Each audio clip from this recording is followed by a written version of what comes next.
order, the senators will please take their seats. Those persons not entitled to the privilege of the floor will please retire to the gallery. The senators and all in attendance will stand and be led in prayer by the Reverend Sandy B. Kerner, St. Luke's Episcopal Church in Powhatan, Virginia. Please take a moment of silence and be present to God. Be present to your brothers and sisters here.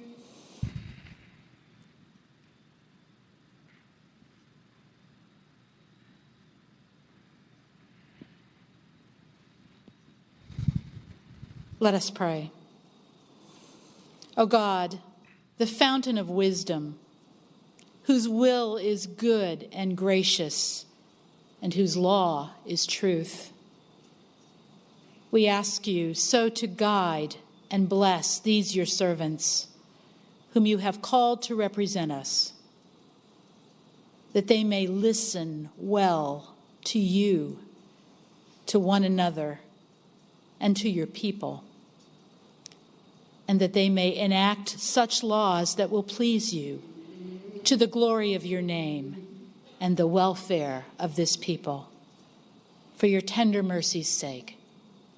Amen. Amen.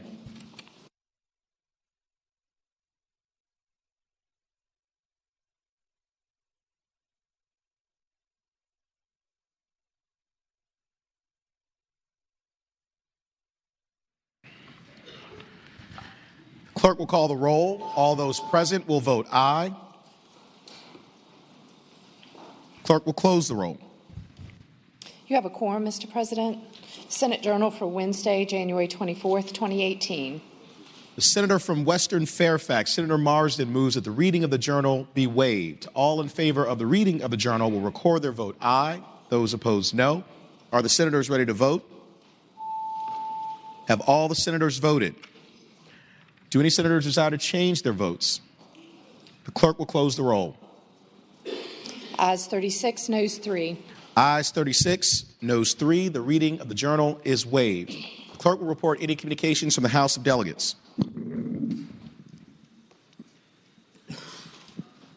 Senator from James City County, Senator Norman. Thank you, Mr. President. I'd respectfully move we waive the reading of any communications from the House of Delegates. The question is, shall the reading of the communication be waived? All in favor of the waiving of the reading of the communication from the House of Delegates will record their votes aye. Those opposed, no. Are the senators ready to vote? Have all the senators voted? Do any senators desire to change their votes? Clerk will close the roll. Ayes 37, noes 3. Ayes 37, noes 3. The reading of the communication from the House of Delegates is waived. The clerk will report any communication from the governor. I do not have any, sir. Now comes the time of the morning hour where we welcome visitors and take up any matters before the Senate. The senator from Bath, Senator Deeds. Mr. President, I rise for an introduction. The senator has the floor. I'm delighted to inform the Senate and you, Mr. President, that we've got an outstanding group of 7th grade students from Valley Elementary School in Bath County in the gallery. They are accompanied by their teachers. Mr. President, I'd ask you to extend to them the warm greetings of the Senate. I thank the senator. Would the students and parents and teachers from Valley Elementary School please rise in the gallery if you're able? Are they outside? We'll wait for you and come back. How's that, Senator? Thank you very much. Senator from Henrico, Senator Donovan.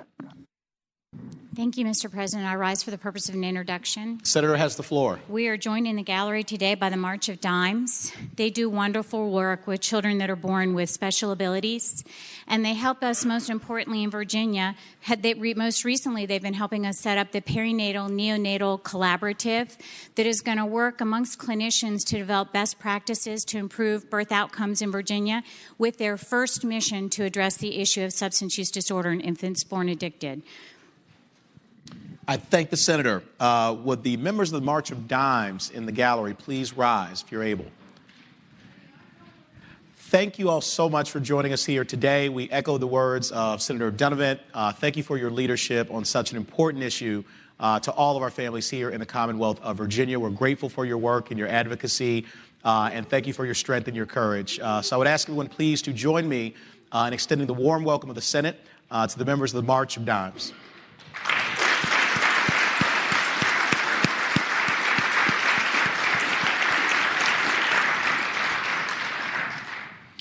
the senior senator from Richmond City, Senator Sturdivant. Good afternoon, Mr. President. I rise for an introduction. Senator has the floor. Mr. President, members of the Senate, the Reverend Sandy Kerner gave the beautiful and lovely invocation to get us off to a good start this morning. Pastor Kerner is the rector at St. Luke's Episcopal Church in Powhatan County. Her parish, St. Luke's, is a very historic parish and church. It was built in the 1840s and is designated as a historic landmark in the National Register of Historic Places. Mr. President, I would ask that we give Pastor Kerner and Kathy Theodo, who she's accompanied by today, the warm welcome of the Senate. I thank the Senator. Pastor Kerner and Kathy, would you please rise in the gallery? Thank you all so much. If you wouldn't mind rising again, and I would just give a gentle reminder that we'll all clap together after I've extended the warm welcome of the Senate. So you're going to get 2 rounds of applause today. But we want to thank you so much, Pastor Kerner, for your beautiful prayer. We echo the words of the senior senator from Richmond City. We're grateful for your leadership and leadership of your church. Kathy, thank you for everything that you do as well and for joining us here today. You all are welcome anytime. And I would ask everyone please to join me in extending the warm welcome of the Senate to Kathy and to Pastor Kerner.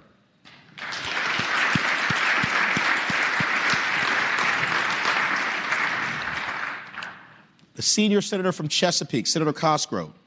Good morning, Mr. President. Good morning, Senator. Mr. President, I rise for an introduction. I actually have 2, but I'll roll them into one. Senator has the floor. Thank you, Mr. President. Mr. President, today in the gallery and around the Capitol, we are joined by over 30 students from my alma mater, Old Dominion University. With over 25,000 students, over 88% of which are residents of the Commonwealth. ODU is proud to serve the highest number of military students either on campus or anywhere in the world through their world-class online presence, with over 100 online programs that are available. In fact, U.S. News and World Report just recently named Old Dominion University as one of the best schools in the nation for online learning. The university has experienced its highest retention and graduation rates over the past year, and are second in the Commonwealth for graduating STEM-H students. Mr. President, I hope that you'll offer the warm welcome of the Senate to the students from Old Dominion University and especially to the students from the School of Nursing at Old Dominion University. Thank the Senator. Would the students from Old Dominion University and the School of Nursing please rise in the gallery if you're able? Thank you all so much for being here today. We really appreciate you taking the time to join us in the Senate. We echo the words of the senior senator from Chesapeake and really are incredibly impressed by the work that you do every single day at ODU, and in particular our nursing students. We have a need in the Commonwealth for more nurses, and highly trained people like you are going to make our Commonwealth even better. So I would ask everyone please to join me in extending the warm welcome of the Senate to the students from Old Dominion University and the School of Nursing.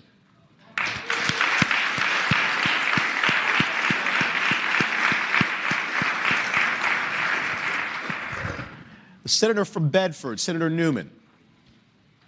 Mr. President, I rise for the purpose of an introduction. Senator has the floor. Mr. President, as is traditional about this time of year, we have the opportunity to recognize the regional teachers of the year. And then a little later on in the session, we will have the teacher of the year, which we'll have a center aisle presentation for. Mr. President, we have a number of the regional teachers of the year in the audience today in the gallery, and they include Russell T. Jennings. He is a agriculture teacher in Fluvanna County. We also have Carrie Hinsey, a special education teacher from Salem, Virginia, who is in Region 6. We also have Crystal Gates. She's a music teacher from Smith County. And we have Tiffany Lynch, who is an English teacher in Mecklenburg County for Region 8. Mr. President, we are very proud of these teachers, and I know that you are, and I would urge that you allow them to receive the warm welcome of the Senate. Thank you, Senator Newman. Would our 2018 Virginia Regional State Teachers of the Year in the gallery please rise? Thank you all so much for joining us here today. We echo the really powerful and positive words of Senator Newman about your leadership and your accomplishment. We're very grateful. You've dedicated yourselves to such an important profession benefiting our children and our families. And thank you. Congratulations on behalf of the Senate. And I would also ask everyone to please join me in extending the warm welcome of the Senate to our 2018 Regional Teachers of the Year.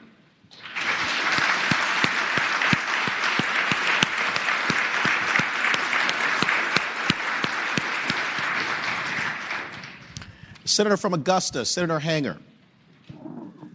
Thank you, Mr. President. I would ask that you extend the warm welcome of the Senate to a group of students and staff from Blue Ridge Community College, accompanied by the president of that entity, Dr. John Downey. Thank you, Mr. President. I thank the senator. Would President Downey and students from the Blue Ridge Community College please rise in the gallery?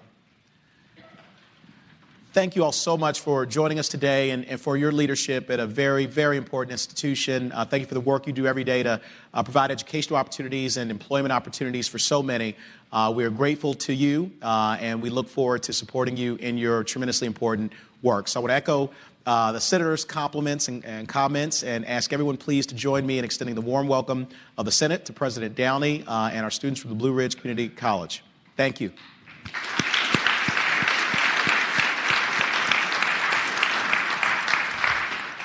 The senator from Alexandria, Senator Eben.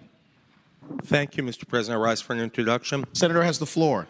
We're joined today in the gallery by Gareth Moore, who's the CEO of the Virginia Distillery Company and the president of the Virginia Distillers Association. Also, Rob Schenk, the senior vice president of visitor engagement at George Washington's Mount Vernon, and by Amy Chaametro, the executive director for the Virginia Distillers Association, and other members of the association representing 57 licensed distilleries across the Commonwealth.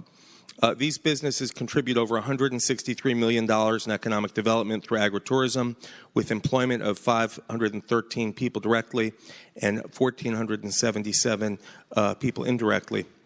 Now, my district includes George Washington's Mount Vernon Estate and its distillery, and just last year this body voted to adopt George Washington's rye whiskey as the official spirit of the Commonwealth, and I still have a bottle in room 520 East, and I still have some shot glasses, so please come on up later. And in that spirit, tonight we're all invited to a craft spirit tasting at 12 South 3rd Street, hosted by the Distillers Association and the Distilled Spirits Council.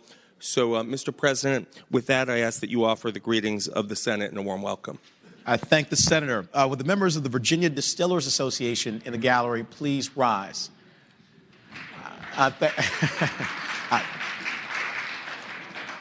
Senator Norman looked at me again. I'll just remind everyone that we will give the round of applause after we've extended the warm welcome of the Senate. But if you would rise again, you'll get a second helping of praise today as well.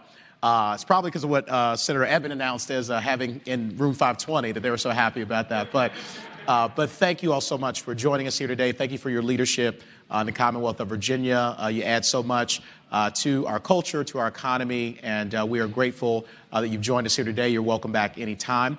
And I would ask everyone to please join me in extending the warm welcome of the Senate to the members of the Virginia Distillers Association. Thank you.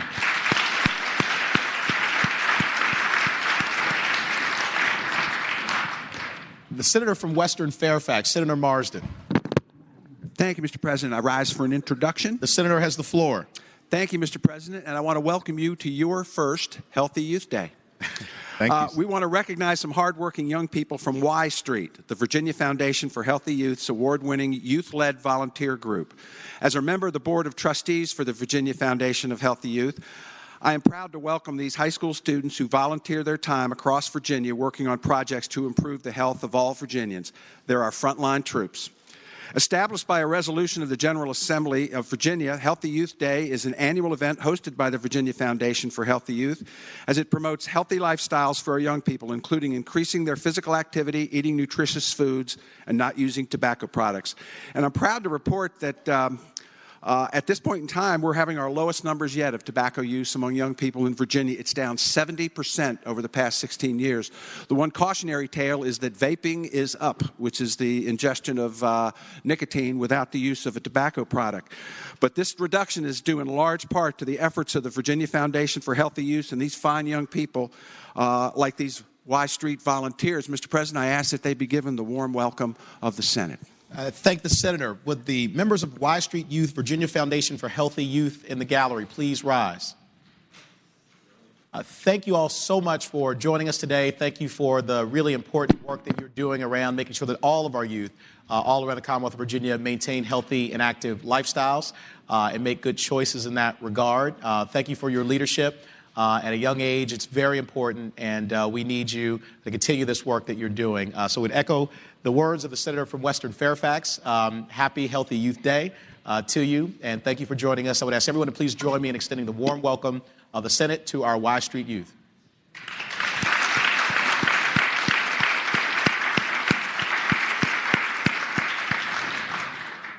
The Senator from Spotsylvania, Senator Reeves. Thank you, Mr. President. Rise for an introduction. Senator has the floor.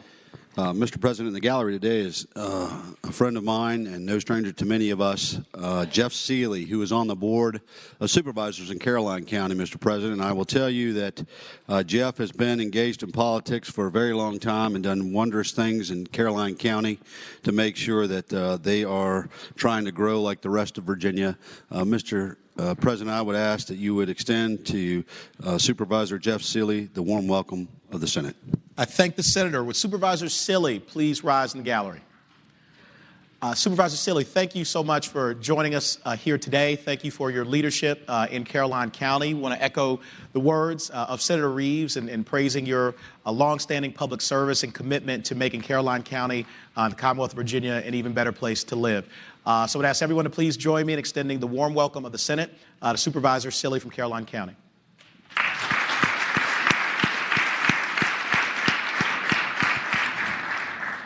The Senator from Eastern Fairfax, Senator Surville. Thank you, Mr. President. I rise for an introduction. Senator has the floor. Thank you, Mr. President. And before that, I just want to note that I have 4 bottles of George Washington's whiskey in my office, aged, unaged, and peach brandy. So if anybody needs any. But joining us in the gallery today, we have the Equal Rights Coalition, who's present. They're here to support the Equal Rights Amendment, which, of course, is a bipartisan initiative, both historically, as it was supported by Presidents Ford and Nixon, and today. There's actually 2 or 3 resolutions pending, both my own. And Delegate Robinson in the House has a House Joint Resolution 129 she's co-sponsored. And this bill will hopefully be heard this year. Constituents on both sides of the aisle support it. It'll be good for our economy. Will help us attract new business and headquarters to Virginia. We've gained hundreds of millions of dollars recently when companies relocated here to a state that has a modernized approach on gender issues. And for the ERA to be added to the Constitution, it's only going to take 2 more states to ratify it, and they're here to encourage us to do that. So the coalition has arranged several days of meetings and events to meet with you all. They're going to be working the building today, and I would hope we'd give them the warm welcome of the Senate. I thank the Senator. Would the members of the Equal Rights Coalition in the gallery please rise if you're able? Thank you all so much for joining us here today. Thank you for your tireless advocacy on such an important issue, gender equality and women's rights. And so we appreciate you joining us here at the Capitol and in the Senate today. We can recognize you all. We see the sashes and really appreciate you being so forceful and powerful in your work. So I would ask everyone here to please join me in extending the warm welcome of the Senate to our members from the Equal Rights Coalition. Thank you so much.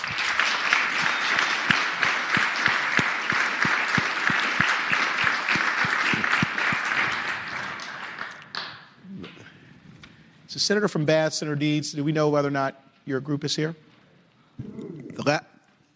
Mr. President, the last time I looked, I didn't see anybody up there, but if they... Is Valley Elementary School here? Show of hands.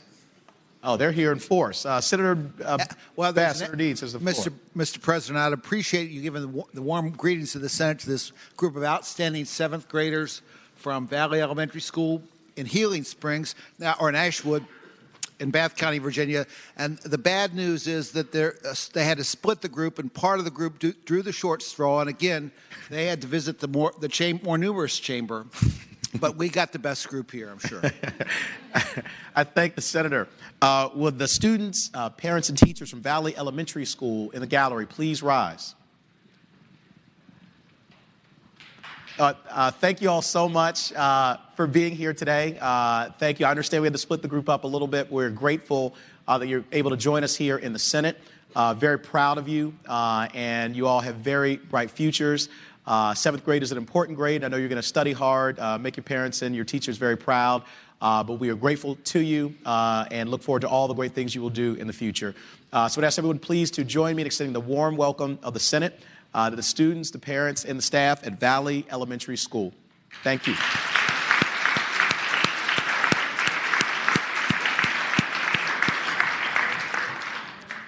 The Senator from Fauquier, Senator Vogel. Thank you, Mr. President. I rise for purposes of an introduction. The Senator has the floor. Mr. President, present in the gallery this morning is a very good family friend. She comes almost every Senate session, and she's playing hooky from school today, so I regret that there are so many teachers actually in the gallery this morning. Her name is Abby Bruce, and she is a junior at Fauquier High School. She is an outstanding young person, a great athlete. She participates in many extracurricular activities, and she also gets outstanding grades. We were talking about that this morning and all the great things she hopes to accomplish after high school. She is also accompanied in the gallery by her next-door neighbor, who did not wish to be introduced. He lives with me, so I will not say anything further about that. But I ask that you please welcome them this morning. Thank you very much. I thank the Senator. Would Abby Bruce please rise in the gallery? Abby, thank you so much for joining us here today, and we echo the very kind and generous words of Senator Vogel. Thank you for being a family friend to their great family and for all that you're accomplishing at Fauquier High School. We are proud of the great grades you're getting and look forward to your leadership here in Virginia for many years to come. So I would ask everyone to please join me in extending the warm welcome of the Senate to Abby Bruce.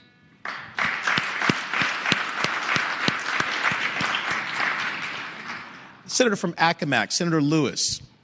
Here, Mr. President, rise for an introduction. Senator has the floor. Mr. President, you may not have a green sheet on this yet. The request came to me a little bit late, but joining us in the gallery today are members of the Virginia Nurses Association.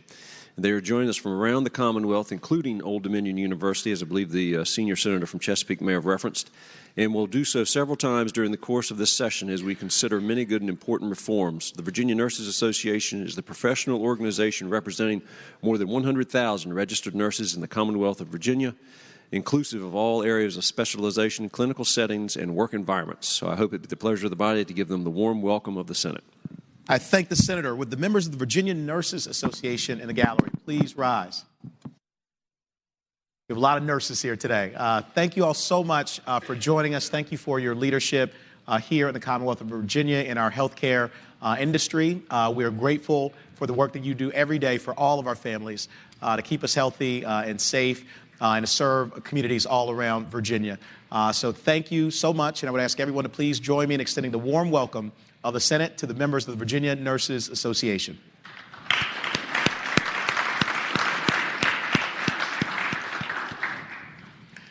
Do any other senators wish to be recognized for purposes of introduction? Seeing none, the clerk will call the calendar. Senate calendar for Thursday. Mr. President. Senator from James City County, Senator Norman.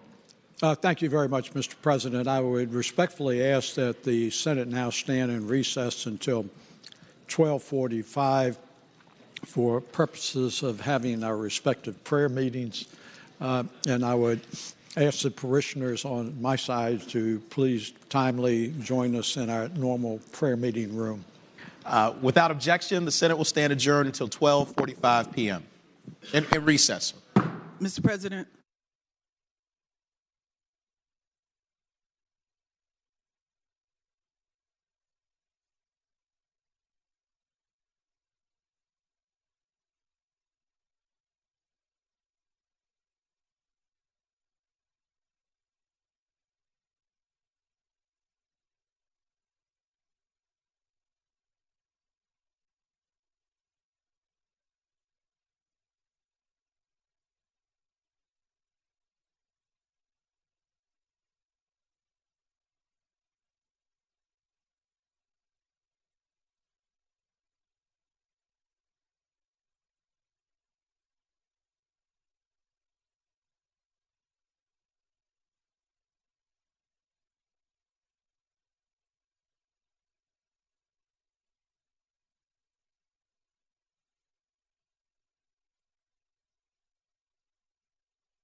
The Senate will come to order. The senators will please take their seats. We will return briefly to the morning hour for purposes of an introduction. The senior senator from Chesapeake, Senator Cosgrove. Thank you, Mr. President. Mr. President, I'm very pleased that in the gallery today we have the student government, students from the Old Dominion University, my alma mater, Go Monarchs. And you can watch the proceedings today, Mr. President, and maybe they'll learn how to do it, and maybe they'll learn how not to do it. Anyway, I hope to give them the warm welcome at the Senate. I thank the senator very much. Would the students from Old Dominion University Student Government Association please rise in the gallery if you're able? Thank you all so much for joining us here today. We are grateful that you took the time to visit us here in the Senate. Echo the kind words of the senior senator from Chesapeake, Senator Cosgrove. We thank you for your leadership. It's a great university, a great student government, and we look forward to many wonderful things to come for each one of you. So I'd ask everyone please here to join me in extending the warm welcome of the Senate to the Old Dominion University Student Government Association.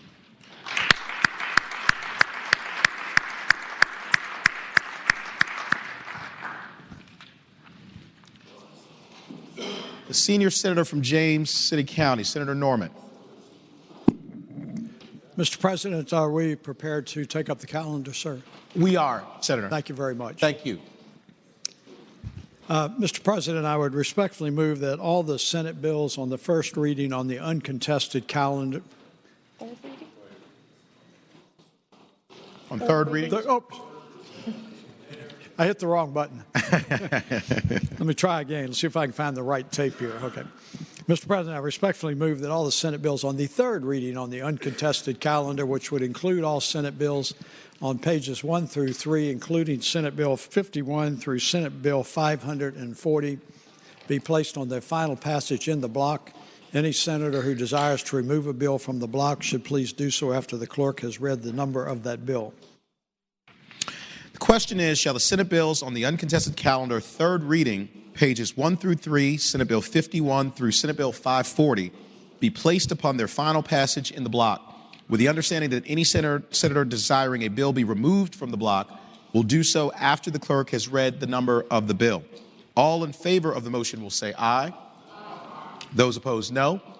The ayes have it. The motion is agreed to. The bills are before us in the block. The clerk will read the number of the bills. Senate Bill 51, Senate Bill 52, Senate Bill 109, Senate Bill 508, Senate Bill 540. The question is, shall the bills in the block pass? All in favor of the passage of the bills will record their votes aye. Those opposed, no. Are the senators ready to vote? Have all the senators voted? Do any senators desire to change their votes? The clerk will close the roll. Ayes 40, no 0.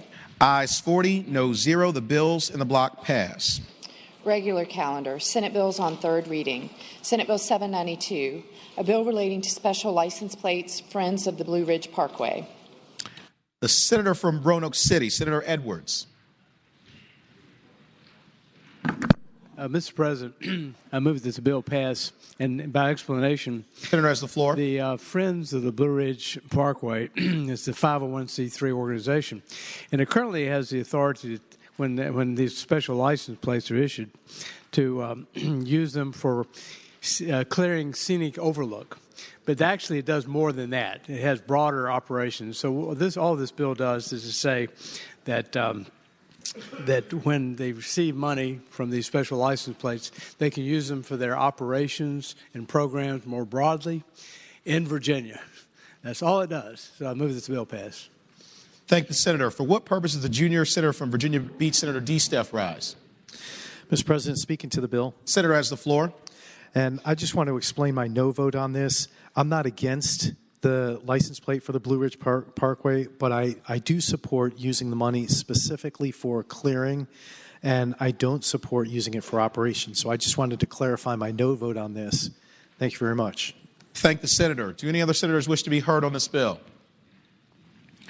Seeing none, the question is, shall Senate Bill 792 pass? All in favor of the motion will record their votes aye. Those opposed, no. Are the senators ready to vote? Have all the senators voted? Do any senators desire to change their votes? The clerk will close the roll. Ayes 38, noes 2. Ayes 38, noes 2. Senate Bill 792 passes. Senate Bill 49, a bill relating to sex offenders and emergency shelters notification registration. The senior senator from Chesapeake, Senator Cosgrove. Thank you, Mr. President. I move the bill pass. And speaking to that bill. The senator has the floor. Thank you, Mr. President. Senate Bill 49 would simply require that any person who is included on the sex offender registry list notify emergency personnel at a shelter in case of a weather event or other emergency of their status. Now, no person will be denied entry into an emergency shelter based on this sex offender status. And basically, there are other. I'm sorry. Excuse me. As I said, they would not be prohibited from coming into the shelter, and they would not necessarily be segregated off in their own area. But it's just a notification. Thank the senator. The senator from Fairfax City, Senator Peterson. Thank you, Mr. President. For what purpose does the senator rise? Rise to speak on the bill. Senator has the floor. Ladies and gentlemen of the Senate, this bill has changed a lot since it was heard in committee, and I commend the patron for bringing it forward. I do think the other senator from Chesapeake had some good ideas about making sure families stayed reunited in shelters. I voted for it in committee. I'm actually going to vote against it.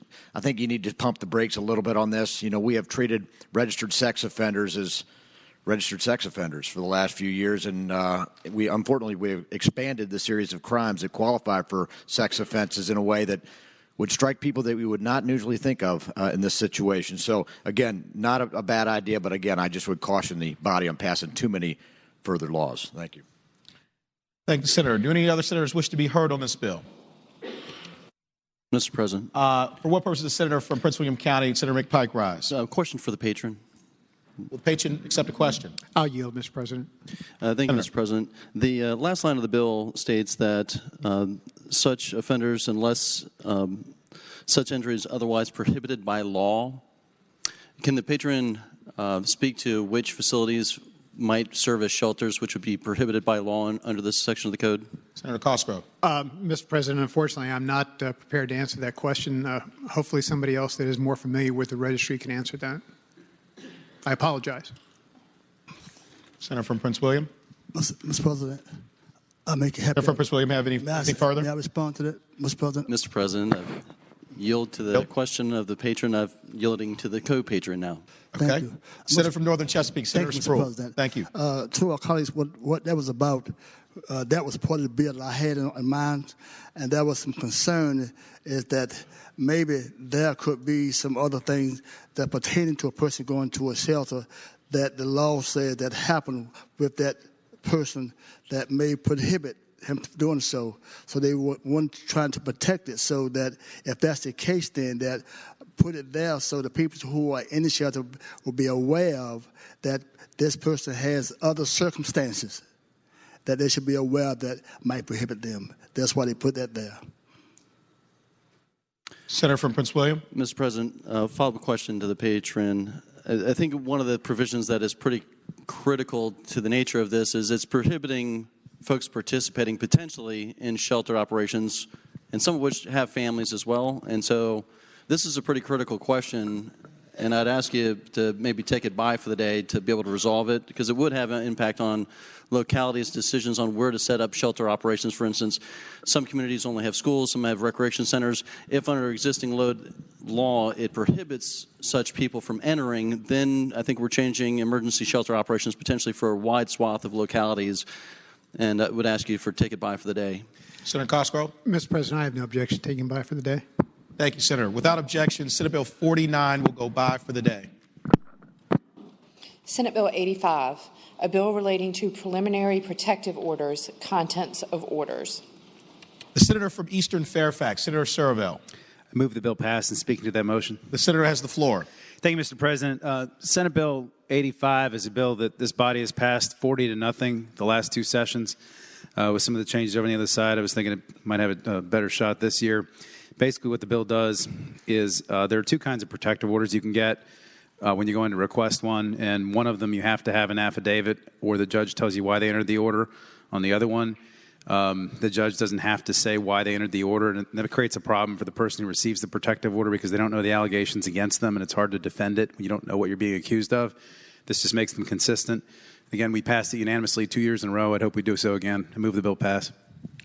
Thank the senator. Do any senators wish to be heard on this bill?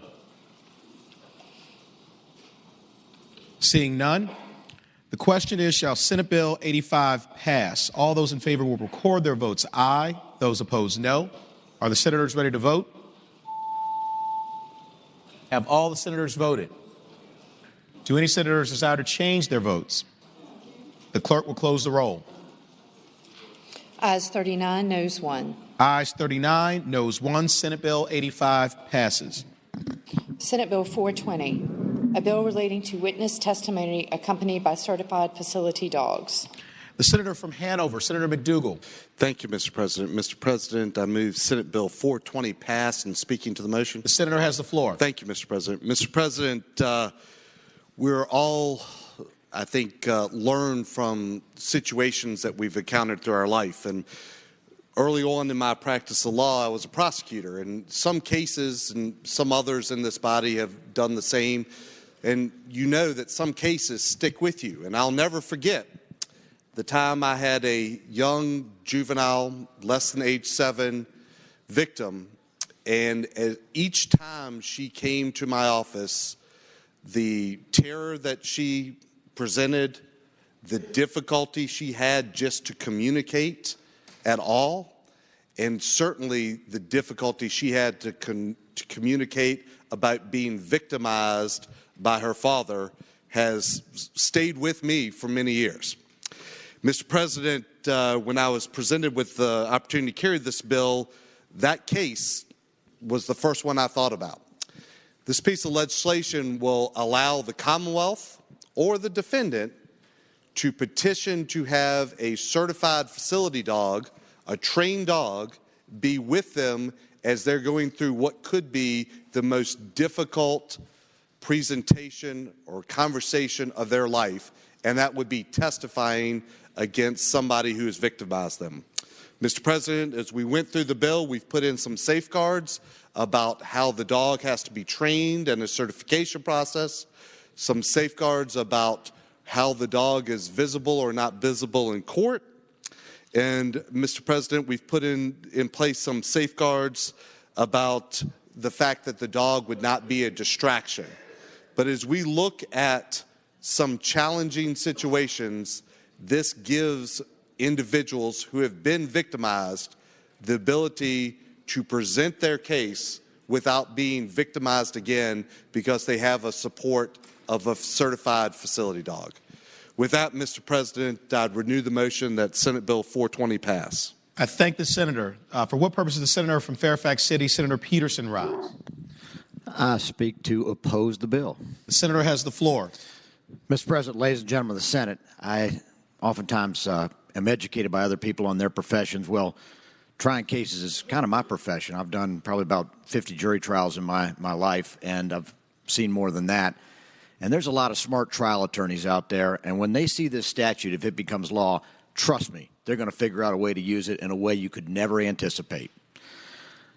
We've talked about people that are victims, and Senator McDougal is correct. People that are victims of crime or victim of abuse, I'm sure that having a dog on hand or any type of domestic pet is a great consolation to them. I know for my youngest daughter, it's been a great consolation to her to have a dog in our household.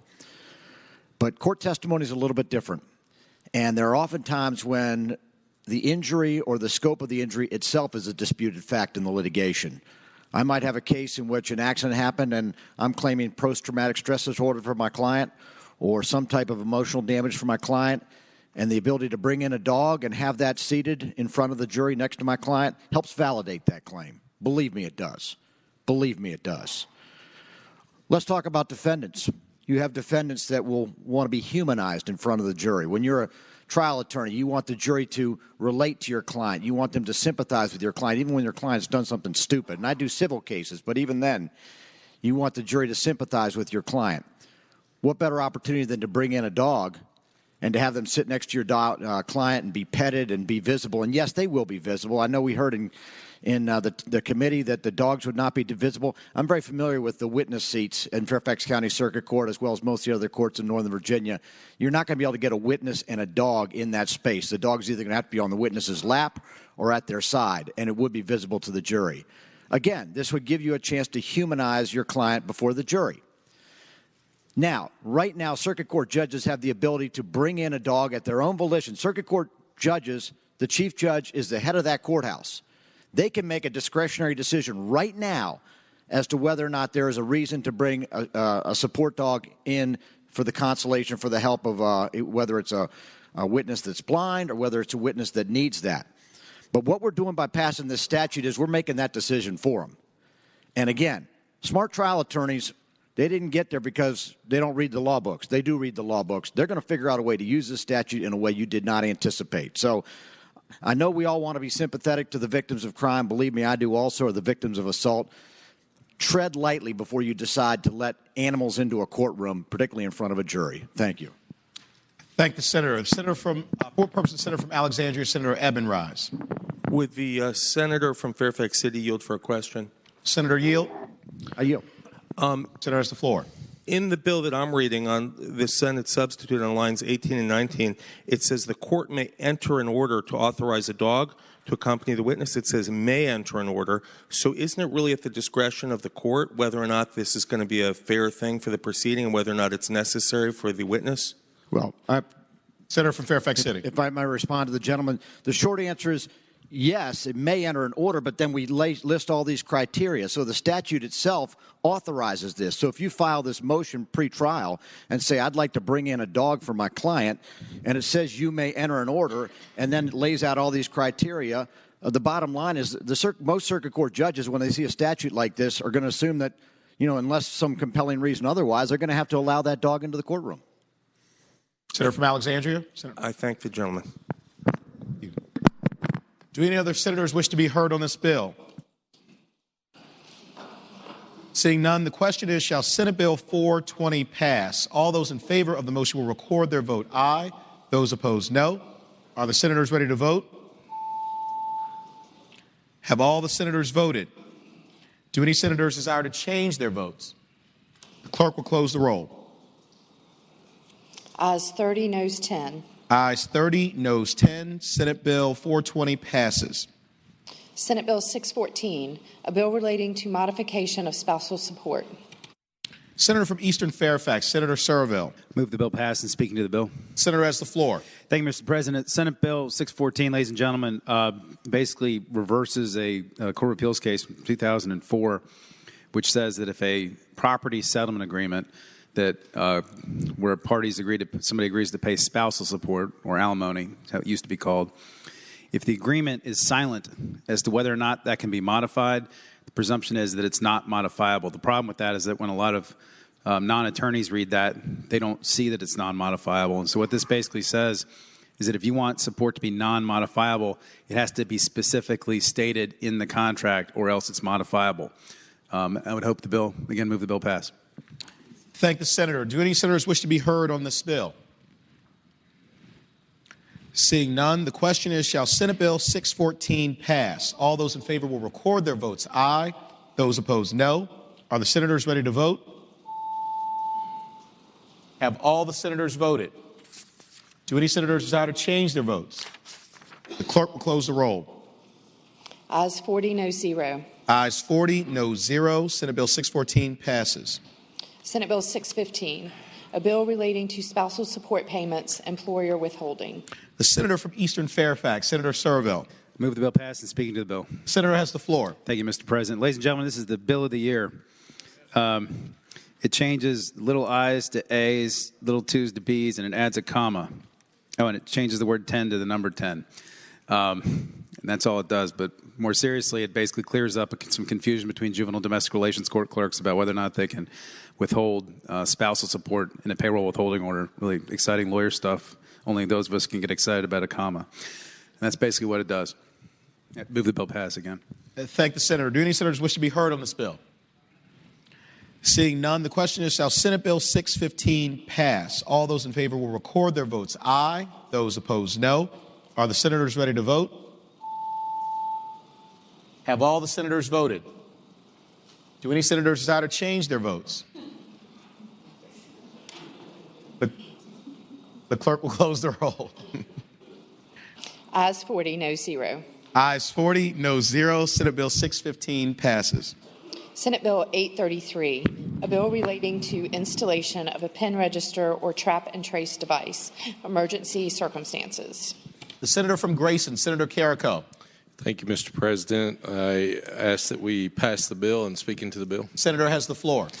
Mr. President, this bill currently, we have a law under 19.2-70.3 that allows a trap and trace or pen registry when life or death situations are declared, an exigency is declared on that.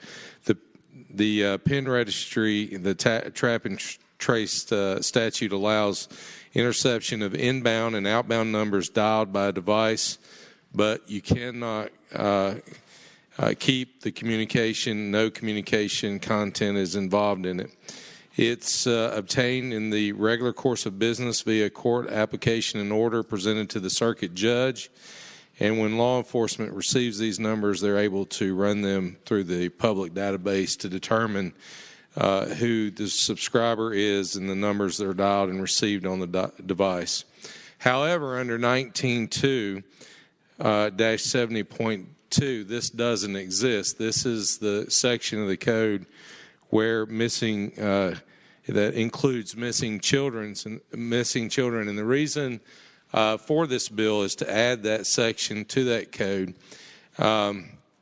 Nothing in this legislation changes anything or allows an invasion of privacy. It doesn't change the requirements for exigency under the law, and it doesn't allow the release of that content. All it does is it includes missing children to that ability to do the trap and trace. And the reason for that is the statistics on what happens if it's a true abduction of a child. From the National Center of Missing and Exploited Children from the Tennessee Bureau of Investigations, 50% of these children will be killed within the first hour of their abduction. 75% will be killed within 3 hours of their abduction. 88.5% are killed within 24 hours of their abduction, and only 1% of those children are survived if they're truly abducted. This ability, after having meetings with law enforcement after a couple of incidents that occurred in my area, and we border Tennessee and other states, knowing that other states, we're only one of 15 states that does not allow it. After these circumstances where 2 children are abducted from a foster home at gunpoint, and then the children were abused, and then the situation where in Pulaski County where a individual assaulted and killed an individual there, and then because they weren't able to do the trap and trace, he was able to get into Tennessee and shot a law enforcement officer in the head before they were able to kill him. If this would have been in place, the law enforcement could have been able to track him sooner, and it all stemmed from an abduction case. And I hope it would be the pleasure of the body to pass the bill. Thank the senator. For what purpose does the senior senator from Loudoun, Senator Black, rise? Speak in favor of the motion. The senator has the floor. Ladies and gentlemen, years ago I was receiving a number of phone calls. I was the head of the legal office at Fort Leonard Wood, Missouri, and so at a certain point we decided we better do something. So the Criminal Investigation Division came out and they put a pen register on the phone. And the beauty of it is that the next time these folks called to make a harassing phone call, they couldn't hang up. And there was now these turned out to be just some juveniles in the end, but it could have been serious. But I will tell you the shock on the other end of the line. I just, when they hung up, I just held the phone, and then a few minutes later, they picked up to call again, and I said, "Hey, how you doing?" And I'm going to tell you, you could have just heard their hearts stop when they heard that, because they could not hang up that phone. And now that was just sort of a little lesson learned to some kids, and we took care of it. But when you're talking about somebody who has been kidnapped, and they want to make a phone call to, maybe they're trying to extort money or whatever, if we can hold that line, once they call, they're locked. They cannot hang up that phone. And yet it doesn't interfere with anybody's privacy, but it does very effectively allow us to trace, because we're not under a time limitation to say, okay, scramble around, figure out what this number is. They cannot hang up, so you got them. So this is a great measure. Thank you. Thank the senator. Do any other senators wish to be heard on this bill? Seeing none, the question is, shall Senate Bill 833 pass? All those in favor of the motion will record their votes aye. Those opposed, no. Are the senators ready to vote? Have all the senators voted? Do any senators desire to change their votes? The clerk will close the roll. Ayes 40, no zero. Ayes 40, no zero. Senate Bill 833 passes. Uncontested calendar, Senate bills on second reading. The senator from James City County, Senator Norman.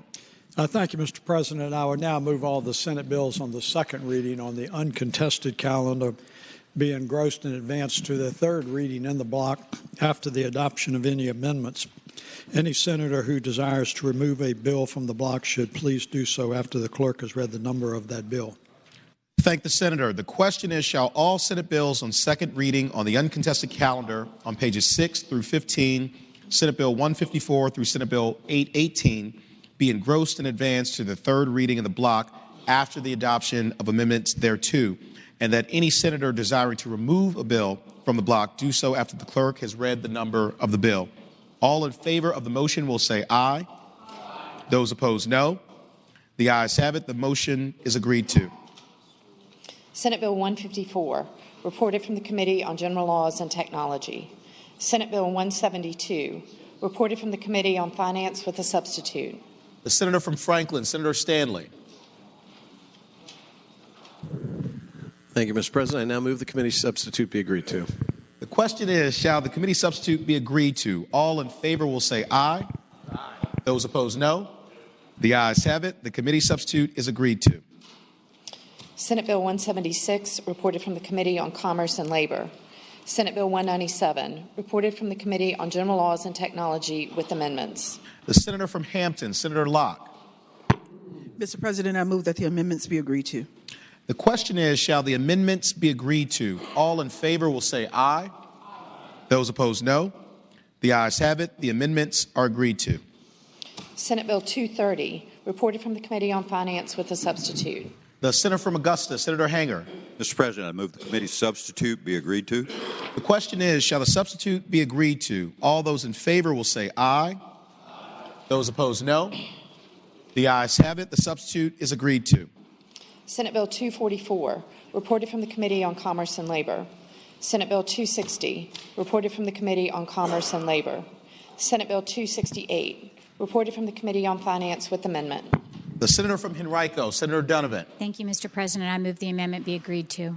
The question is, shall the amendment be agreed to? All those in favor will say aye. Those opposed, no. The ayes have it. The amendment is agreed to. Senate Bill 286, reported from the Committee on General Laws and Technology with a substitute. I'm going to call on the senator from Northern Chesapeake, Senator Spruill, but it looks like he just stepped out to the cloakroom. Will someone be able to retrieve? Senator from James City County.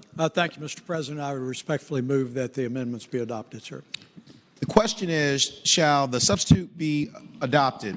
All those in favor will say aye. Those opposed, no. The ayes have it. The substitute is adopted. Senate Bill 294, reported from the Committee on General Laws and Technology. Senate Bill 314, reported from the Committee on Finance. Senate Bill 320, reported from the Committee on General Laws and Technology. Senate Bill 325, reported from the Committee on General Laws and Technology. Senate Bill 384, reported from the Committee on Commerce and Labor. Senate Bill 387, reported from the Committee on Commerce and Labor. Senate Bill 391, reported from the Committee on General Laws and Technology with a substitute. The senator from Southern Fairfax, Senator Barker. Mr. President, I move that the substitute be agreed to. The question is, shall the substitute be agreed to? All those in favor will say aye. Those opposed, no. The ayes have it. The substitute is agreed to. Senate Bill 396, reported from the Committee on General Laws and Technology. Senate Bill 418, reported from the Committee on Commerce and Labor. Senate Bill 478, reported from the Committee on General Laws and Technology with a substitute. The senator from Spotsylvania, Senator Reeves. Mr. President, I move the committee substitute. The question is, shall the committee substitute be agreed to? All those in favor will say aye. Those opposed, no. The ayes have it. The committee substitute is agreed to. Senate Bill 513, reported from the Committee on Commerce and Labor. Senate Bill 514, reported from the Committee on General Laws and Technology with a substitute. The senator from Roanoke County, Senator Suderline. Thank you, Mr. President. I would move that SB 514's substitute be agreed to. The question is, shall the substitute be agreed to? All those in favor will say aye. Those opposed, no. The ayes have it. The substitute is agreed to. Senate Bill 528, reported from the Committee on General Laws and Technology with amendment. The senator from Williamsburg, Senator Mason. Thank you, Mr. President. I move the amendment be agreed to. The question is, shall the amendment be agreed to? All those in favor will say aye. Those opposed, no. The ayes have it. The amendment is agreed to. Senate Bill 539, reported from the Committee on Rehabilitation and Social Services with a substitute, and reported from the Committee on Finance. The senator from Augusta, Senator Hanger. Thank you, Mr. President. I move that the committee substitute from the Committee on Rehabilitation and Social Services be agreed to. The question is, shall the committee substitute be agreed to? All those in favor will say aye. Those opposed, no. The ayes have it. The committee substitute is agreed to. Senate Bill 542, reported from the Committee on Commerce and Labor with amendments. The senator from Rockingham, Senator Obenshain. Mr. President, I move that the committee amendments be agreed to. The question is, shall the committee amendments be agreed to? All those in favor will say aye. Aye. Those opposed, no. The ayes have it. The committee amendments are agreed to. Senate Bill 818, reported from the Committee on Finance. The question is, shall the Senate bills be engrossed in advance to their third reading? All in favor of the motion will say aye. Aye. Those opposed, no. The ayes have it. The bills are engrossed in advance to their third reading. Regular calendar. Senate bills on second reading. Senate Bill 106, a bill relating to congressional and state legislative districts compactness standard, reported from the Committee on Privileges and Elections with a substitute, and we have a floor substitute. Thank you, Madam Clerk. The senator from Roanoke County, Senator Suderline. I would like to take up the floor substitute first. So I would request that Senator, not to interrupt you, but I think the proper order would be to take up the substitute first. Right, which is why I would request that the Senate reject the committee substitute. Yes. For what purpose is the senator from Southern Fairfax no longer want to be called? Any other senators wish to be heard on that motion? With the recommendation that it be rejected, the question is, shall the substitute be agreed to? All in favor of the motion will say aye. Those opposed, no. No. The noes have it. The substitute is rejected. Senator from Roanoke County, Senator Suderline. I'd move the floor substitute and move its reading of the floor substitute. The question is, point Waive of order. the reading. Yes. Question is, shall the reading of the floor substitute be waived? All those in favor will say aye. Those opposed, no. The ayes have it. The reading of the substitute is waived. Senator from Roanoke County, Senator Suderline. Thank you. I was hoping you could delegate the reading to the senator from Franklin on that. Thank you. I move adoption of the substitute and speaking to that. The senator has the floor. Thank you. This is the redistricting reform bill that's come out of Privileges and Elections. The criteria is on compactness. The number one goal of this is the mathematical standard that you've heard me talk about for some time. We had only one no vote in committee, and I hope that this floor substitute addresses that. And I specifically want to call your attention to lines 22 through 25, which says, districts shall be drawn in accordance with the requirements of federal and state laws and judicial decisions interpreting such laws that address racial and ethnic fairness, including the Equal Protection Clause of the U.S. Constitution and the provisions of the Federal Voting Rights Act of 1965 as amended. So I hope that satisfies the one concern that was expressed in committee, and I hope it's the pleasure of the body to adopt this floor substitute. For what purpose does the senator from Fairfax, Southern Fairfax County, Senator Barker, rise? Mr. President, I rise to speak in opposition to this floor substitute. The senator has the floor. Mr. President, I think this is a very significant issue that we have before us, and we need to look at it very carefully before deciding whether to proceed along this line. I favor having compactness. It's already in the Constitution. It's part of our requirements. And I favor using the types of calculations that I think the senator from Roanoke County referenced there, and which are shown on line 50 of the substitute here. That says the General Assembly shall employ one or more standard numerical measures related to compactness. We did that when we did the redrawing of districts in this body in 2011. And I favor moving forward with that. However, I think that there are issues that this particular floor substitute presents, and I want to speak specifically about one of those that I think is a major concern of mine. We have in line 26 of the floor substitute, it states existing political boundaries shall be respected to the maximum extent possible. By having the language maximum extent possible, we in effect have set this criterion above others. Other things are to be considered, but this is to the maximum extent possible. What this would mean in a particular situation as it relates to drawing of state Senate districts, for example, is that in 2011, when we had 8 million people in the Commonwealth, any jurisdiction with less than 200,000 people would have had to be all wholly within one particular district, unless it was it was impossible to be able to do that. It seems to me that it's relevant to look at political boundaries when making decisions, but not have it be the governing criterion for how you draw districts. We are one Commonwealth. We are not 130 some odd sovereign entities that have to have their own territories respected in every respect in this particular situation. I would also point out that when it comes to compactness, many of the jurisdictions themselves are not particularly compact. And so in essence, it is not necessarily achieving the goal of compactness if we're requiring that every jurisdiction be left whole and intact. There are many, I think, other unintended consequences that go along with this. Recently, we've had a federal court decision that has been appealed to the Supreme Court, being heard at the Supreme Court, was heard at the Supreme Court in October. There'll be a decision presumably coming down soon from Wisconsin that dealt with the issue of having districts drawn to favor a particular political party. Just this week, there was a similar decision issued at the state Supreme Court in Pennsylvania that tossed out the state drawing of the congressional districts because they were drawn to favor a political party.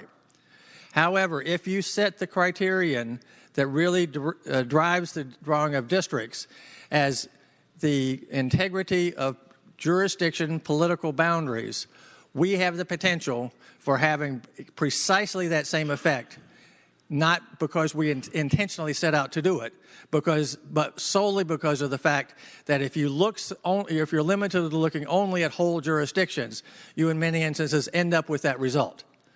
I would also point out that it raises some concerns as it relates to the Voting Rights Act. We had our congressional district map that was passed in early 2012 thrown out because it packed too many African Americans into one district and therefore limited the ability of African Americans to be able to control an outcome in a second district and to have more influence on other districts. If you go to situations where jurisdictional boundaries, you run the risk of repeating that if that is the criterion that governs things. So I think it's important that we take a look at that and make sure that we do not unintentionally head down a path where we are favoring one political party over another, where we are in many instances making elections less competitive than they are now, not more competitive, and where we have the potential effect of influencing the ability of racial or ethnic minorities to be able to control outcomes and have a strong voice in the process. These things, I think, clearly are potential as it relates to Virginia, given the current situation within the Commonwealth. They could change over time, and so there could be one political party favored now, but the way things develop, another political party might be favored at another time. What I think is important that we have districts that properly and fairly represents the population and the political predilections of the people of the Commonwealth of Virginia, rather than what we having districts having outcomes that are driven simply by jurisdictional boundaries. I would tell you also that many other states have attempted to come up with redistricting proposals that have very specific criteria, that have commissions doing these types of things, and the outcomes have not always been what the advocates for that had intended them to be. And I will draw attention of the Senate to one particular state, Washington State. Washington State passed a redistricting measure that created a commission and spelled out specific criteria in the 1980s. The criteria included several things that are similar to or identical to what has been proposed in this substitute and some of the other proposals in Virginia. They did go, however, one step farther and then is proposed here and has been proposed in many of the other measures in Virginia, in that they said they also wanted to make sure that districts were competitive. So the first time this was put into effect was in 1991. Washington at the time had 9 congressional districts. They have 49 state legislative districts. Each legislative district elects 1 senator and 2 representatives. During the period of 1990s, when they made an effort to make these districts competitive, they succeeded beyond their wildest expectations. 27% of the races for U.S. Congress during the 10-year period that map was in effect resulted in the party in power losing the seat. So they flipped from Democrat to Republican and Republican then back to Democrat. Similarly, what you had was competitive races at the state level. And in most of those 49 legislative districts, they at some time during that period, an overwhelming majority of them, had 2 members from one political party and 1 member from the other political party. So obviously the districts were drawn in a way to be competitive. So what happened? They didn't pass a new constitutional amendment to undo that, but they did have implementation that changed dramatically. And so the 2 parties got together and sort of split up the territory. And what has happened since then is that since 2001, when the redistricting was done after the 2000 census, the percentage of districts that have turned over in congressional elections went from 27% in the 1990s to 1% in the last 16 years. Only 1 race in the last 16 years has resulted in a party seat flipping in the congressional races. And what also has happened is that within the state legislative districts, whereas in the 1990s you had a lot of districts that had 2 members of one political party and only 1 of the other, nearly every district now has 3 members of one political party and the other party has no chance of winning a seat. I talked at the National Conference of State Legislatures this year in August with a number of legislators from Washington State, and they all said, we have no competitive elections. So if we don't want to have a situation where one political party may gain an advantage, and we don't want to have non-competitive elections, we need to be very careful not to set in place a process that locks us in to a methodology that can produce those results. I would also point out that in Washington State now, Washington State is a far more Democratic state than is Virginia. And in the last 3 presidential elections, the Democratic candidate has roughly gotten about 59% of the vote. But because of the way their Constitution directs that the districts be drawn, for the last few years, the state Senate in Washington State has been controlled by 1 vote by the Republicans, and the state House has been controlled by 1 vote for the Democrats. So it has produced a composition of the state legislature that does not reflect the voting patterns of the state as a whole, and it has resulted in there being no competitive elections. So with those types of concerns being there, and I think there is serious risk that using only political boundaries as the primary criterion there, we could have the same situation here and actually be much worse off than we are now. So I would hope it would be the pleasure of the body to reject the substitute. I thank the senator from Northern Chesapeake, Senator Spruill. For what purpose does the senator rise? Thank you, Mr. President. To speak in support of the substitute. Senator has the floor. To the members, I want you to listen very carefully. I'm not here to speak about Democrats or Republicans. I'm here to speak about black folks. In 1887 to 1888, we had 8 or 9 blacks. It took 80 years from that point on to Mr. Fitzgerald Reed in 1967, serving 68. 80 years. And I would love for Democrats to pick up more seats, but not at the expense of black folks.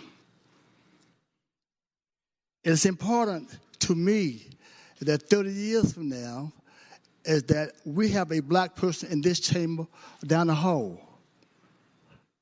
Look at the way the district is drawn now. If it had not been drawn that way now, would Louise, would any of us over here be in this Senate? So when y'all playing the game with Democrats and Republicans, I don't care what kind of games you play with Democrats and Republicans. I'm concerned about 30 years from now. I don't want a black kid come up here and say, in 2018, we had some blacks back there in 2018 because we are trying to pick up more seats as Democrats. That's fine. I asked that young man, I said, how old are you, young man? He says 33. Now, his bill has some problems in this bill. Now, how do we fix that? I look at Jen, Senator Jennifer McCullough, 45 years old. And look at the young man, Mr. President, 38 years old. And I said, Spruill, what was your reason? Why are you here? I'm not here to make sure that we pick up this or that. I was put here a long time ago to make sure that everybody, both black and white, have a fair share. And I'm not going to allow any party to dilute the black votes just to sell me the majority. Well, here, Mr. President, now I came up on the rough side of the mountains, and it was my job to take all the abuse, and my job was to make sure that people like you, Mr. President, and Jennifer, make sure that y'all become governor and president. I won't be able to get there because I'm not qualified, number one. But to make sure that you have a fair chance to get in there. And what I'm so scared of, that if you don't support that young man, I'm so afraid of that on this side, we are so concerned about making sure that we get a majority. I would love to do that. But I don't want to get a majority and make sure that there are no black folks here. 20 years ago, Delegate Chris Jones and Spruill, I was hearing them in the House side, they were saying that Chris Jones drew the bill to favor Republicans against blacks. No, he did not. I was on P&E twice. The first time I was on P&E, they withdrew the district, and the Democrats went downstairs, and they were concerned that we went back on the floor and saying that the Democrats supported the bill together, put all the black folks together, and some of the black men said, yes, yes. And I said, hold it, cool it. I said, if anybody that's black, see again, I'm going to call your name out, because every black district, the first 10 years, every black district, back then was Bill Robinson, Gerald Jones, Kim Evans. It was Chris Jones and Spruill. I said, Chris, you take care of your folks, I'll take care of my folks. And every last one got what they want because they came to me, and Chris and I spent late nights trying to accommodate what those blacks want. Then we went back upstairs when it was done. Some of the blacks were saying, yes, they are compacting all us together. Now I said, shut the hell up, you crazy. I said, because I gave you what you want. I said, you told me what you want, that's what you got. 10 years ago, I was on P&E again. The majority of blacks in the House, same thing, came to me again and said, I want this, I want that, I want that. And I drew it with Chris Jones. I gave them what they want. And again, they were saying, the Democrats are putting all the blacks together. I said, wait a minute. The majority of y'all, not all, came to me and said, Sport, I want this. And now you can get on the floor and say something different. This young man came up. I was surprised. I said, son, you sure you white? I said, because I said, I like this. So if we have to compact districts to make sure that we have blacks here, I'm supporting it. It was in the Supreme Court in Washington, D.C. They didn't call me because I was already on tape. That's why I'm talking today, because I hope I am on tape.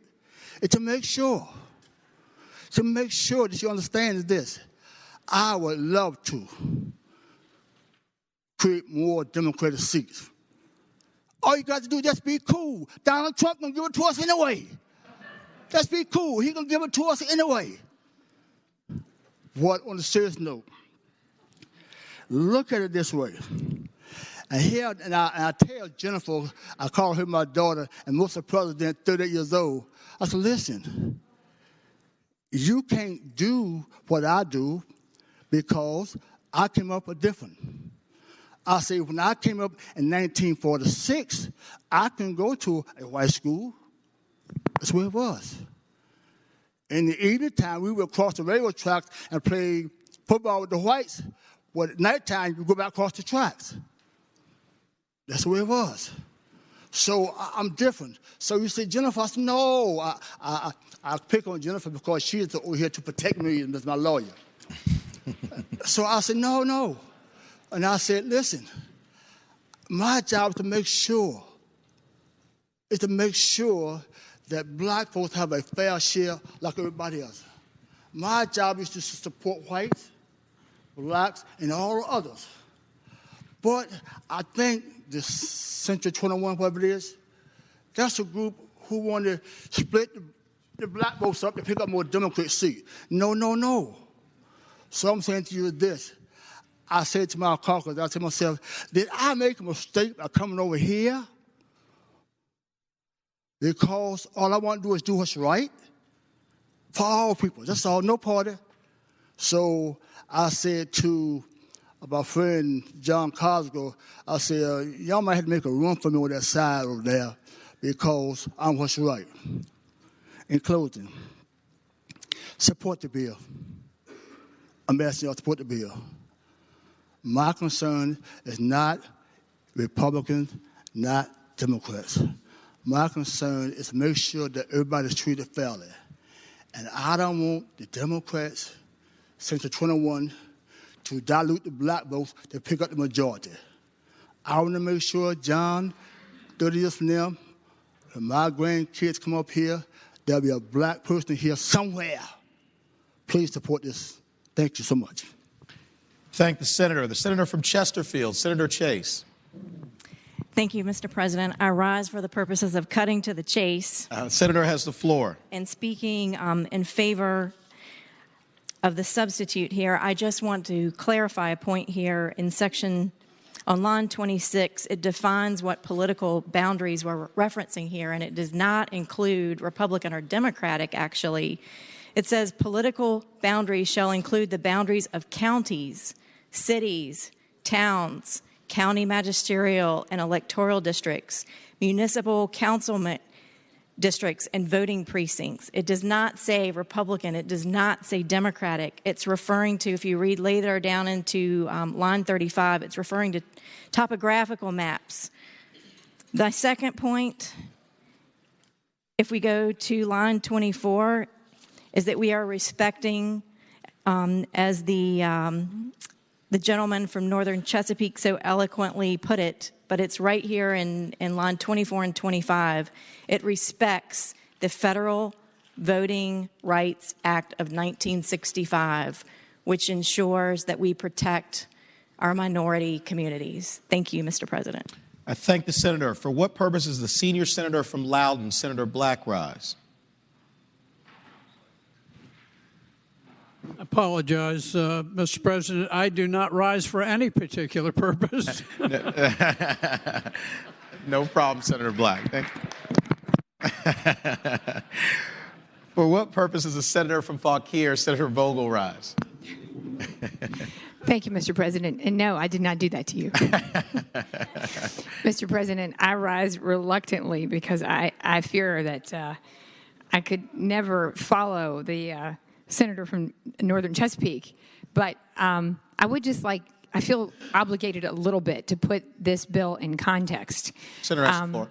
Because the senator from Northern Fairfax and I, along with others, have carried redistricting bills for years. And they have been bills that would implement redistricting reform in some fashion or another, whether it's been criteria bills, which is what you have in front of you, whether it's been a commission, whether it's been a bill, for example, that I've carried this year, which was a very narrowly drawn commission bill that would only have a commission in the case where a court had actually instructed that there was some failure in the drawing of the lines, and in that case, the commission would then consider only very narrowly how you would, in a remedial case, address the issue. The bottom line is, we've never done it. And we have the opportunity to do it this time. And this criteria bill actually does something. We'd be passing criteria. And what you have in front of you, we can quibble over it, and we can argue about what's perfect. But the substance of this is pretty close, because it does what we've always talked about in terms of criteria, which is to address the issues that our communities are desperate for. And that is that this legislature draw districts that are compact and contiguous and keep communities of common interest together. And that's what this does. And when it talks about political boundaries, it is the case that it is referring to political boundaries like cities and counties and towns. And my colleague did speak very eloquently about what it is when we are trying to draw districts. It doesn't matter what the political outcome is at the end of the day when we go home and have to do a good job representing our communities. It is incredibly difficult to represent 7 or 8 different localities when you're only representing 2 or 4 precincts. Our localities desperately would like to have 1 member or 2 that's accountable to their needs, that they have 1 person that they can go to. So as a constituent service matter, it is better for all of us if we represent communities where our common interests are, their common interests are represented, where localities, their district boundaries are respected as we draw those lines. And so what this bill does is it actually puts all that criteria in one place. And if we, both in the House and the Senate, could pass a criteria bill that we would respect in the next time we do redistricting, not only would it help the communities that we represent, not only would our constituents be better served, but we would do a better job. It would be far easier for us to represent our communities because we would certainly, as an accountability matter, be better serving the communities that we represent, because we would have fewer communities. Instead of having 7 counties, I feel very confident I would have a fewer number. So I would urge the members of this body to pass this criteria bill. And again, we can quibble over the details, but this does the core features of criteria that we've always debated and talked about, and that is keeping communities of common interest together, compactness and contiguity. Thank you, Mr. President. I thank the senator. For what purpose does the junior senator from Richmond City, Senator McClellan, rise? Mr. President, I rise to speak to the substitute. The senator has the floor. Thank you, Mr. President. First of all, ladies and gentlemen, I have to resign from my job of keeping the senator from Chesapeake in line. I clearly failed. On a serious note, though, ultimately the federal court is going to, and maybe the Supreme Court is going to decide how you comply with the Voting Rights Act and the 14th Amendment, and whether the senator from Chesapeake's view about meeting a particular black voting age population percentage is right, or whether the view is that you use a lower percentage to spread those votes among other districts, or whether you don't use that criteria at all. But having testified in the pending court case on that very question, as I look at this substitute, I think it raises more questions than it answers on what criteria we will put in place. It appears to put political subdivision boundaries above all else, but you can deviate from political subdivisions if it's necessary to meet other criteria. But it doesn't rank the order that we look at those other criteria. And having spent a lot of time on the other side of this house, on the other house, trying to comply with what the House chose as their population deviation, 1%, what the House chose as their black voting age population target, 55%, and trying to meet those criteria and keep communities of interest together, which in my opinion is more important than arbitrary political boundaries. It was very, very difficult to meet those criteria, keep communities of interest together, and comply with arbitrary political subdivision boundaries. And if you're allowed to deviate from this criteria and split a political boundary, which one do you choose? Because this treats counties, cities, towns, magisterial districts all the same, what's the priority? And for magisterial districts and precincts, and I don't see in here anything that talks about trying to limit split precincts, and we just saw in the last election the chaos that that can cause. But once we do our redistricting here, then the localities do theirs. And magisterial districts and precinct boundaries change. And we often don't have an opportunity to correct that until we do redistricting again. And I know there's some dispute over whether we can redistrict between the 10 years to fix those split precincts or not. So my concern with this bill, I agree we need criteria. I've voted for bills in the past that had criteria, but I think this one is inartfully drawn.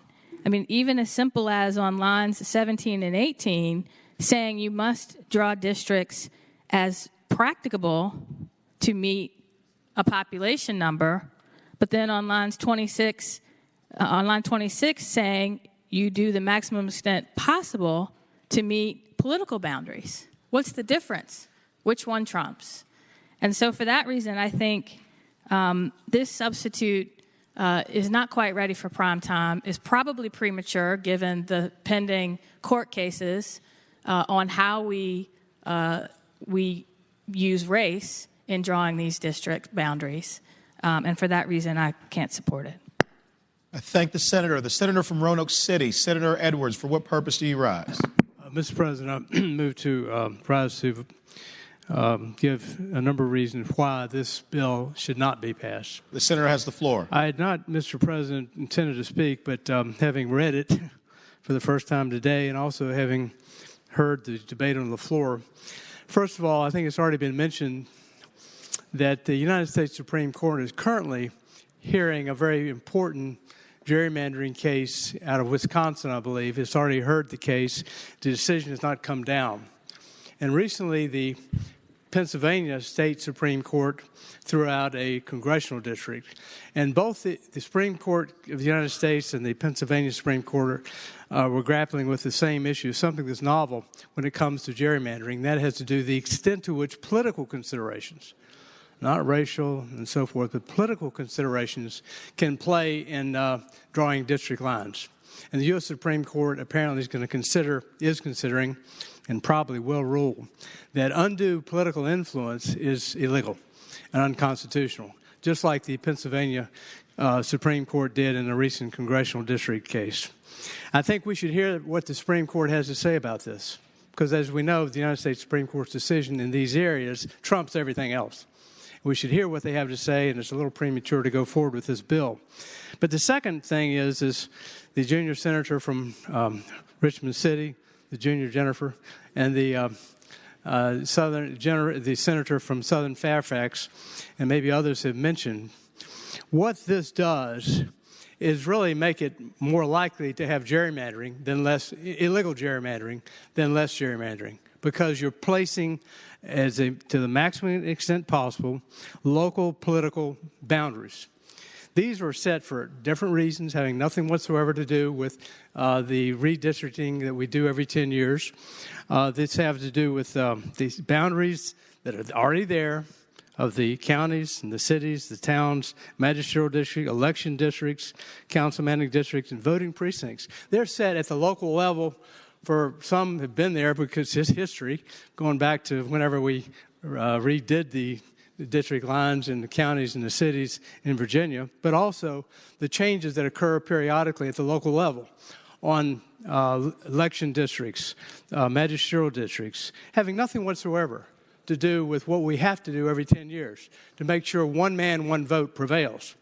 And the principal issue of the U.S. Supreme Court going back to 1963 with the Tennessee cases, the series of cases, has to do with one person, one vote. And our standard is, and the first part of this bill is correct, that the population of each congressional district, Senate, and delegate district have to be within 1% in terms of population. How would you do that as a practical matter when you're stuck with local district lines that you have to comply with to the maximum extent possible? I don't think it's possible. I don't think it's practical to even consider that.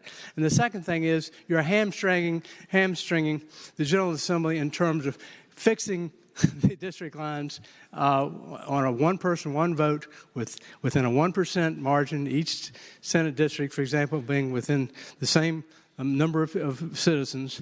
How would you do that and still comport with the concept of community of interest? I disagree with my good friend, the lady from general lady from Fauquier, who says communities of interest are the same as local district lines. That's not necessarily true. I'll give you an example. In my area, I represent the New River Valley and the Roanoke Valley. In the New River Valley, Blacksburg and Radford dominate as major universities. In the Roanoke Valley, we have, for example, many, Roanoke Higher Education Center working with both Virginia Tech and Radford University, but also recently Virginia Tech Carilion have come together to create the Research Institute and a School of Medicine. Virginia Tech, working closely with the city of Roanoke. The School of Medicine, which is a Virginia Tech school with Carilion, is actually in the city of Roanoke. It's a School of Medicine of Virginia Tech Carilion, mostly Virginia Tech. It's actually, as I understand it, part of Virginia Tech. In addition, the Research Institute in Roanoke is heavily dominated by Virginia Tech. In fact, the executive director of the Research Institute, Virginia Tech Carilion Research Institute, is actually an employee of Virginia Tech. And Virginia Tech is sending more and more students, undergraduates as well as graduates, to Roanoke. The connection between Roanoke and Blacksburg is tremendous, and it's growing. Now, do we have a direct connection between Roanoke City line and Virginia Tech's line and Montgomery County's line? No. You got to go through Roanoke County to get to Montgomery County.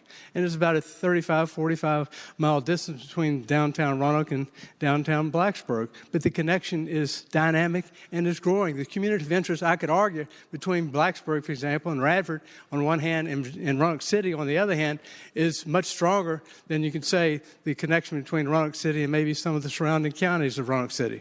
So that's just one example of why the community of interest is not identical necessarily and automatically to where the magisterial lines and the local county and the local city lines are just currently are drawn. The county city lines have been there for years. They're not going to change. To hamstring the General Assembly into saying in the future, when we do redistricting at the congressional district lines, Senate, and House of Delegates district lines to say that they have to comport to the maximum extent possible to local governing bodies' arbitrary districts lines. It just simply is impractical, and it could create more gerrymandering than less gerrymandering. So for that reason, I would urge this body to vote no on this bill. Thank you, Mr. President. I thank the senator from Lynchburg, Senator Peake.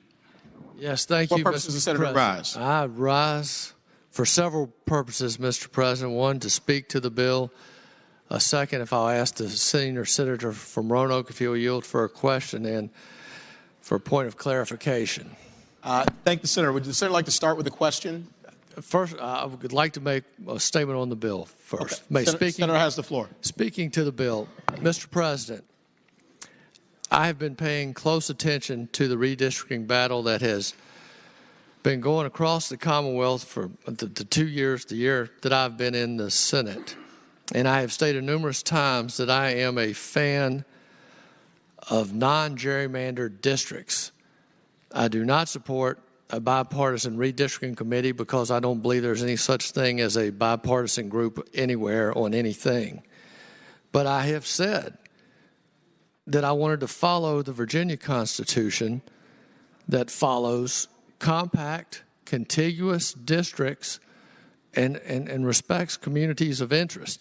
And therefore, I came in here today prepared to vote for this bill, which I thought set this out tremendously well, and that I was going to be doing a great job supporting the 2021 Commission, which supports bipartisan redistricting, which wants compact and contiguous districts, which follow natural boundaries like roads and creeks and rivers and mountains, and precincts as they exist in localities, so we don't have split precincts all across the district. And I must submit to you, Mr. President, right now, I am completely baffled as to what I am supposed to do. And so therefore, I asked the senator from Roanoke, if I am against gerrymandered districts, if I do not like the way the Senate districts are drawn now as they were drawn in 2011 because they are bizarre, and let's say, for instance, my good friend, the senator from Bedford, goes from half of Lynchburg to the West Virginia line, and then I go from Lynchburg to the river, to Goochland, to the outskirts of Richmond, and some other senators have some other districts that are bizarrely drawn. If I am against that, and I am in favor of compact contiguous districts that follow natural boundaries, Senator from Roanoke, should I vote against this bill? Would the senator from Roanoke City take the question? I'll be happy to yield for a question. Okay, question is posed. I know. Would the senator rephrase it? Because Senator, a little Senator from Lynchburg, please question. restate the question. Thank you. Mr. short President, answer is don't if vote you'll for yield for a question, Mr. Senator from Roanoke, my question is, if I am against gerrymandering, should I vote against this bill? Senator from Roanoke City has the floor. Mr. President, as I said, I would vote against the bill because this bill creates more gerrymandering than less gerrymandering for the reasons just articulated, but gives too much emphasis on sometimes irrational local district lines. Thank the senator. Senator from James City County, Senator Norman. For what purpose does the senator rise? Okay, no problem. The senator from Roanoke County, Senator Suderline. Mr. President, does anyone else wish to speak? I will ask, do any other senators wish to be heard on this bill?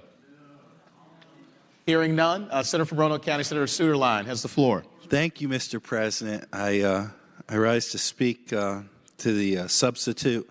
I'm not used to doing a close on a floor substitute, but here we go.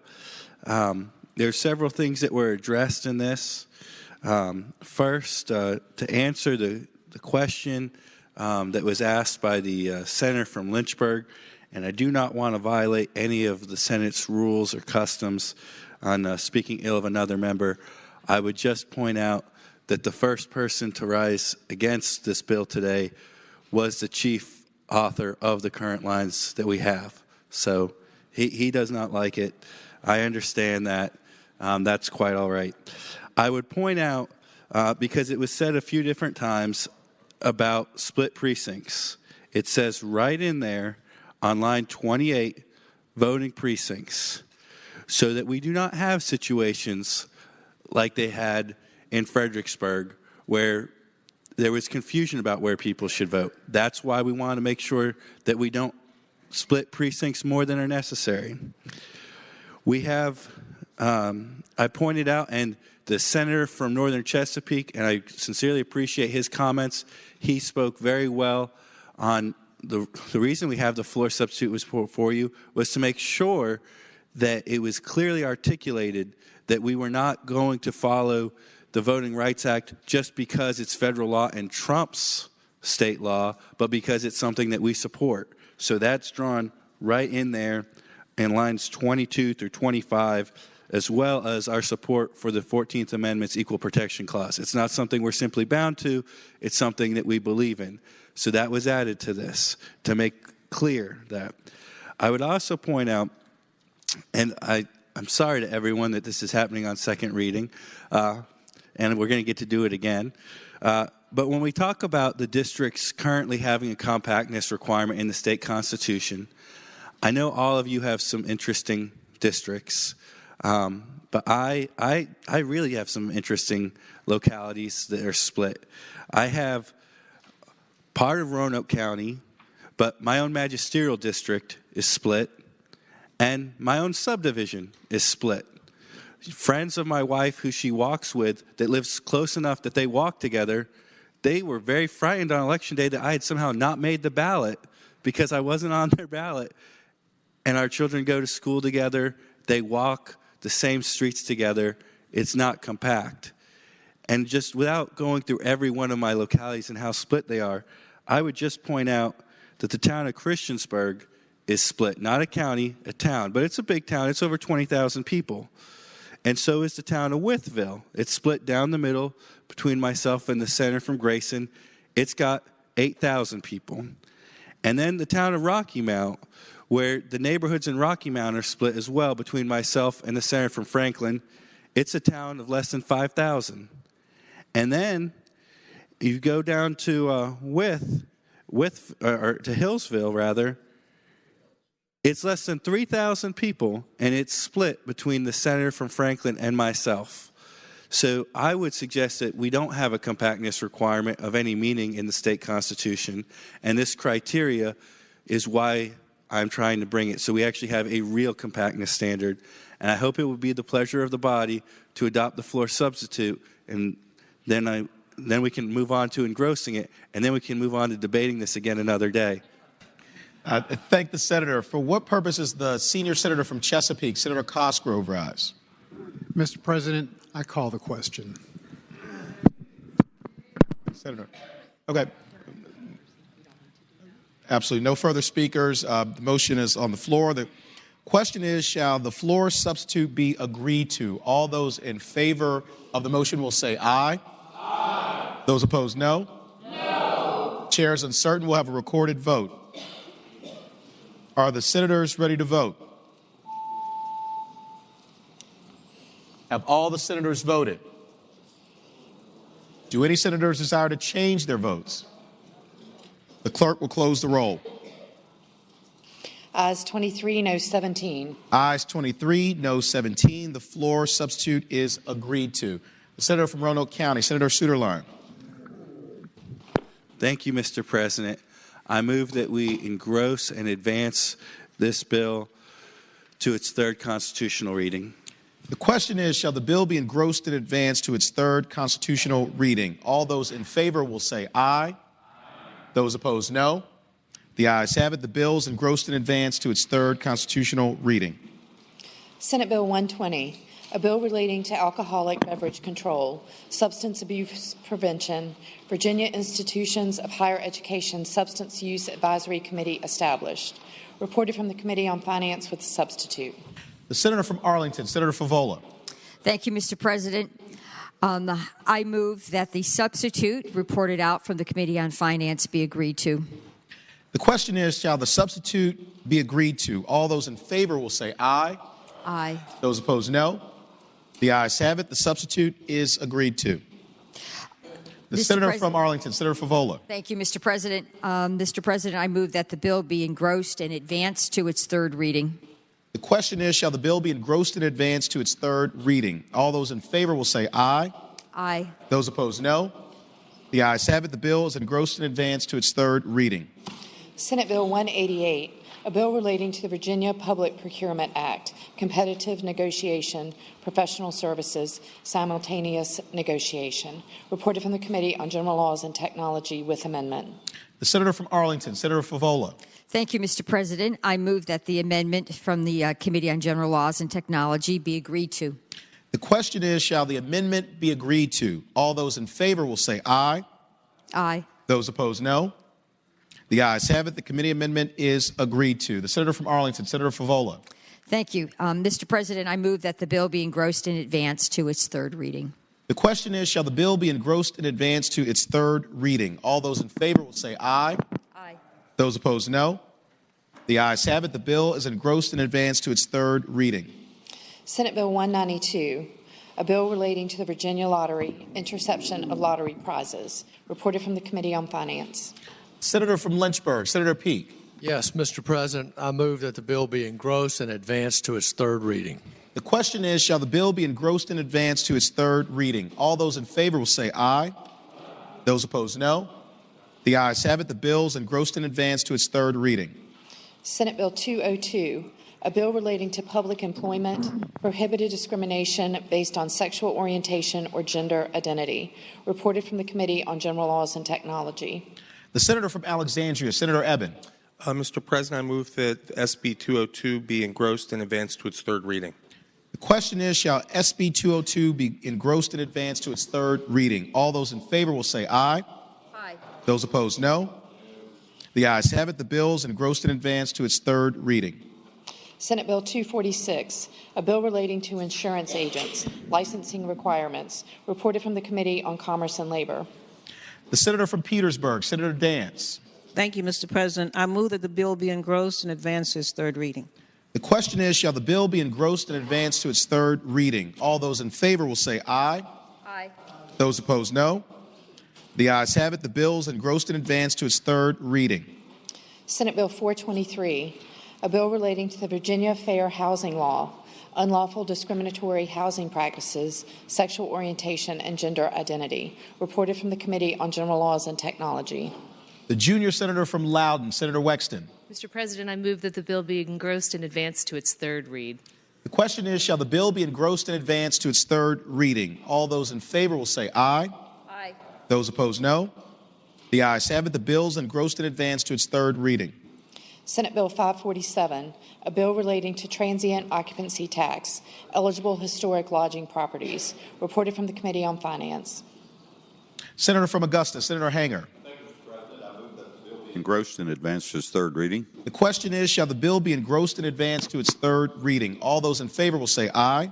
Aye. Those opposed, no. The ayes have it. The bill is engrossed and advanced to its third reading.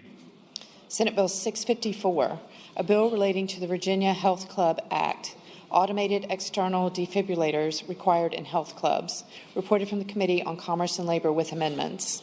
The senator from Prince William County, Senator McPike. Mr. President, I move the committee amendments can be agreed to. The question is, shall the committee amendments be agreed to? All those in favor will say aye. Aye. Those opposed, no. The ayes have it. The committee amendments are agreed to. The senator from Prince William County, Senator McPike. Mr. President, I move that the bill engrossed and advanced to its third read. The question is, shall the bill be engrossed and advanced to its third reading? All those in favor will say aye.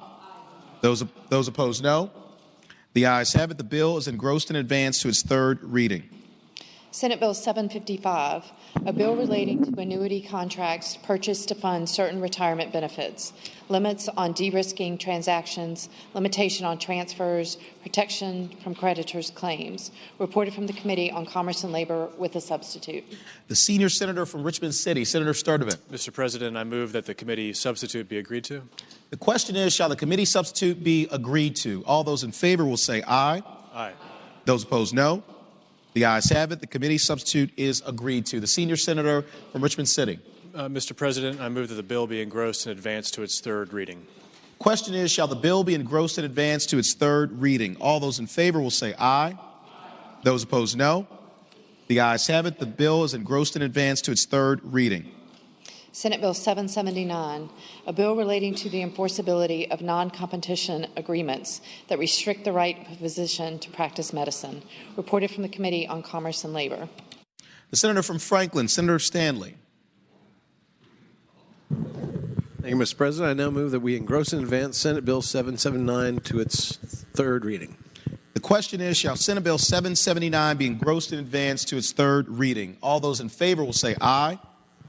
Those opposed, no. The ayes have it. The bill is engrossed in advance to its third reading.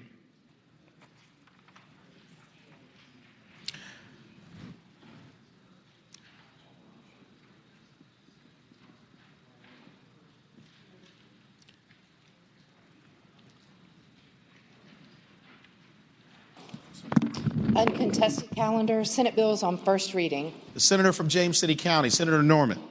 Thank you, Mr. President. I respectfully move that all the Senate bills now on the first reading on both the uncontested and regular calendar, which would include all Senate bills on pages 20 through 30, including Senate Bill 37 through Senate Bill 902, that the rules of the Senate be suspended and that the first constitutional reading of the titles be dispensed with.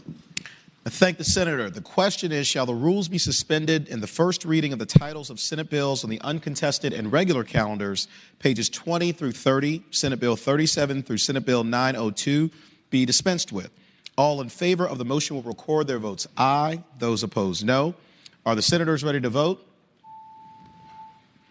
Have all the senators voted? Do any senators desire to change their votes? The clerk will close the roll. Ayes 40, no 0. Ayes 40, no 0. The reading of the titles is dispensed with. Senator from James City County, Senator Norman. Thank you, Mr. President. I will now move that all the bills be passed by for the day, please, sir. Thank you, Senator. The question is, shall the Senate bills on the uncontested and regular calendars now on second reading be passed by for the day? All in favor of the motion will say aye. Those opposed, no. The ayes have it. The bills will go by for the day. Uncontested calendar, Senate joint resolutions on first reading. The senator from James City County, Senator Norman.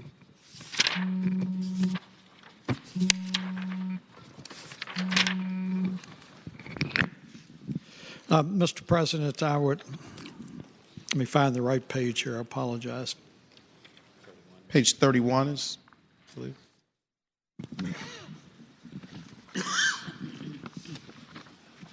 Thank you, Mr. President. I now move that all of the Senate joint resolutions on the first reading on pages 31 through 32, which would include Senate Joint Resolution 43 through Senate Joint Resolution 77, that the rules of the Senate be suspended and the first constitutional reading of the title of those resolutions be dispensed with. Thank the senator. The question is, shall the rules be suspended in the first reading of the titles of the Senate joint resolutions on the uncontested and regular calendars, pages 31 through 32, Senate Joint Resolution 43 through Senate Joint Resolution 77 be waived? All in favor of the motion will record their votes aye. Those opposed, no. Are the senators ready to vote? Have all the senators voted? Do any senators desire to change their votes? The clerk will close the roll. Ayes 40, no 0. Ayes 40, no 0. The reading of the titles is waived. The senator from James City County, Senator Norman. Thank you, Mr. President. I would now ask that all of the Senate joint resolutions be passed by for the day, sir. Thank the senator. The question is, shall the Senate joint resolutions on the uncontested and regular calendars now on second reading be passed by for the day? All in favor of the motion will say aye. Those opposed, no. The ayes have it. The resolutions will go by for the day. Memorial resolutions. The senator from James City County, Senator Norman. Memorial resolutions. Oh, sorry. Okay. One by one? Okay. Perfect. House Joint Resolution 128, celebrating the life of John Robert Brady. Senator from James City County, Senator Norman.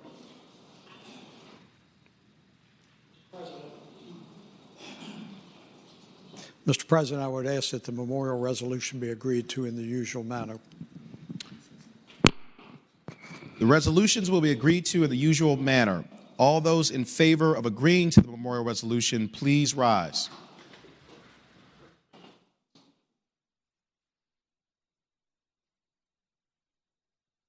The resolution is agreed to. House Joint Resolution 134, celebrating the life of Nanny Mae Berger Hairston. The senator from James City County, Senator Norman. Thank you, Mr. President. I would ask that House Joint Resolution 134 be agreed to in the usual manner, sir. All those in favor of agreeing to House Joint Resolution 134 in the regular manner, please rise.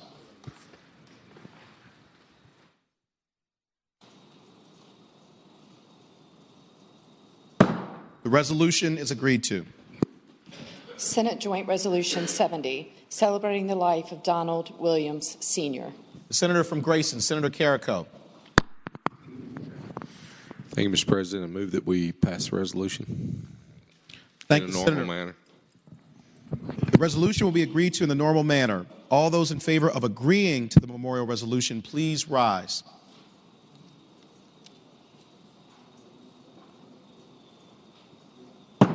The resolution is agreed to.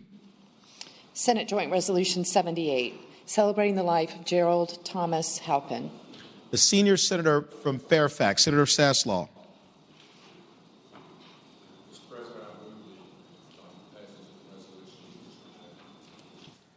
The senator moves that the resolution be passed in the usual manner. The resolution will be agreed to in the usual manner. All those in favor of agreeing to the memorial resolution, please rise.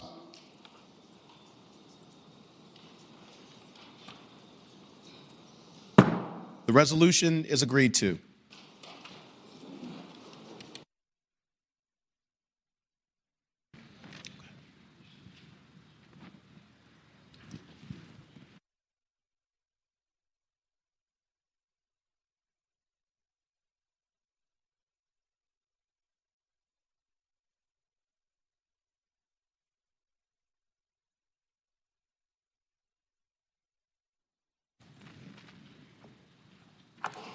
Commending resolutions.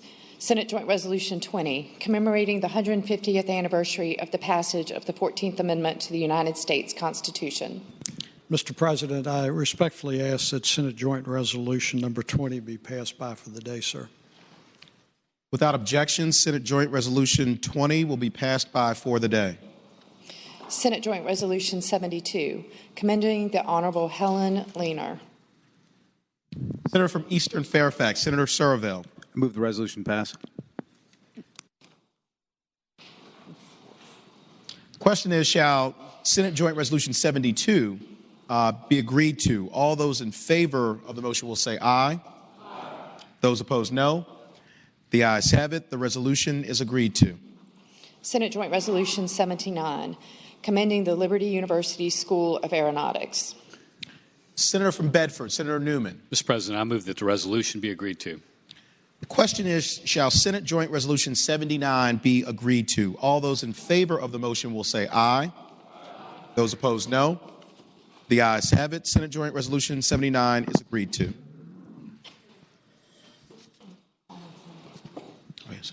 The senator from Prince William County, Senator McPike. Mr. President, I move that the rules be suspended and Senate Joint Resolution 83 be taken up for immediate consideration. The question is, shall the rules be suspended and Senate Joint Resolution 83 be taken up for immediate consideration? All in favor of the motion will record their votes aye. Those opposed, no. Are the senators ready to vote?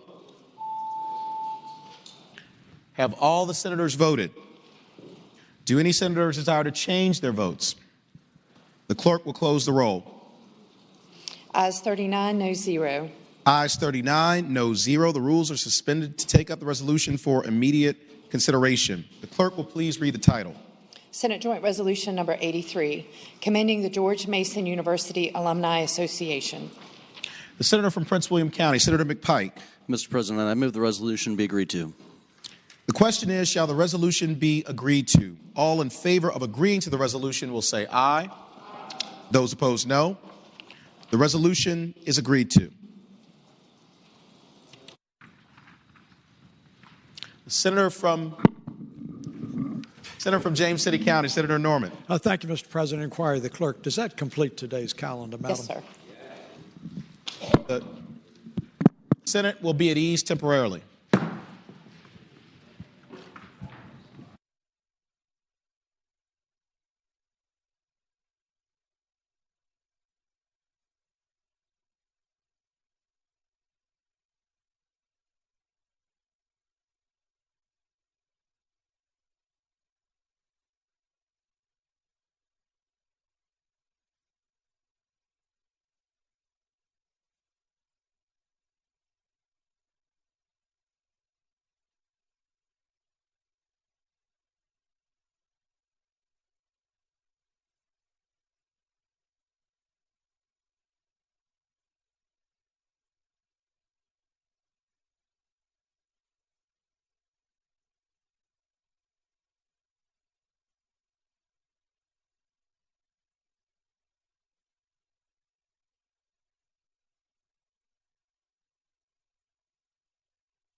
The Senate will come to order. The Senator from Russell, Senator Chafin. Thank you, Mr. President. May we return to the morning hour for an announcement? The Senator has the floor. Thank you, Mr. President. I'd like to extend a cordial invitation to all members and your staff members to attend a reception this evening between the hours of 5:30 and 8 o'clock p.m. at the Omni. It's being hosted by the Virginia Coalfield Counties. This is a reception that they have historically done for a great number of years. I began attending that reception over 20 years ago, long before my service in the Senate.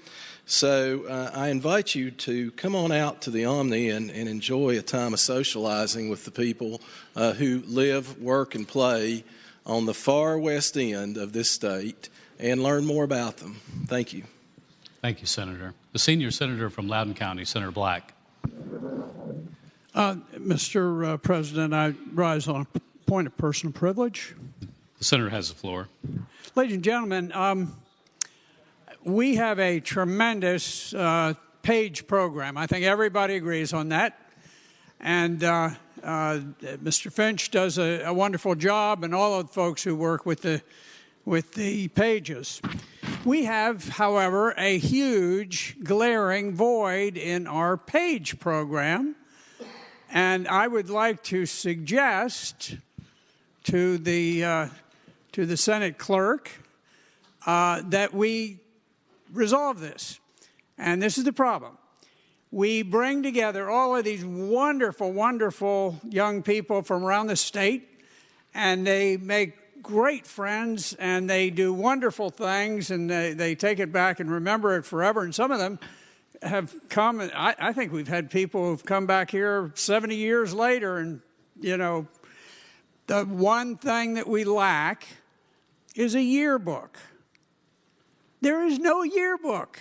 There is no record of the service of these young pages. Say it isn't so. Say it isn't so.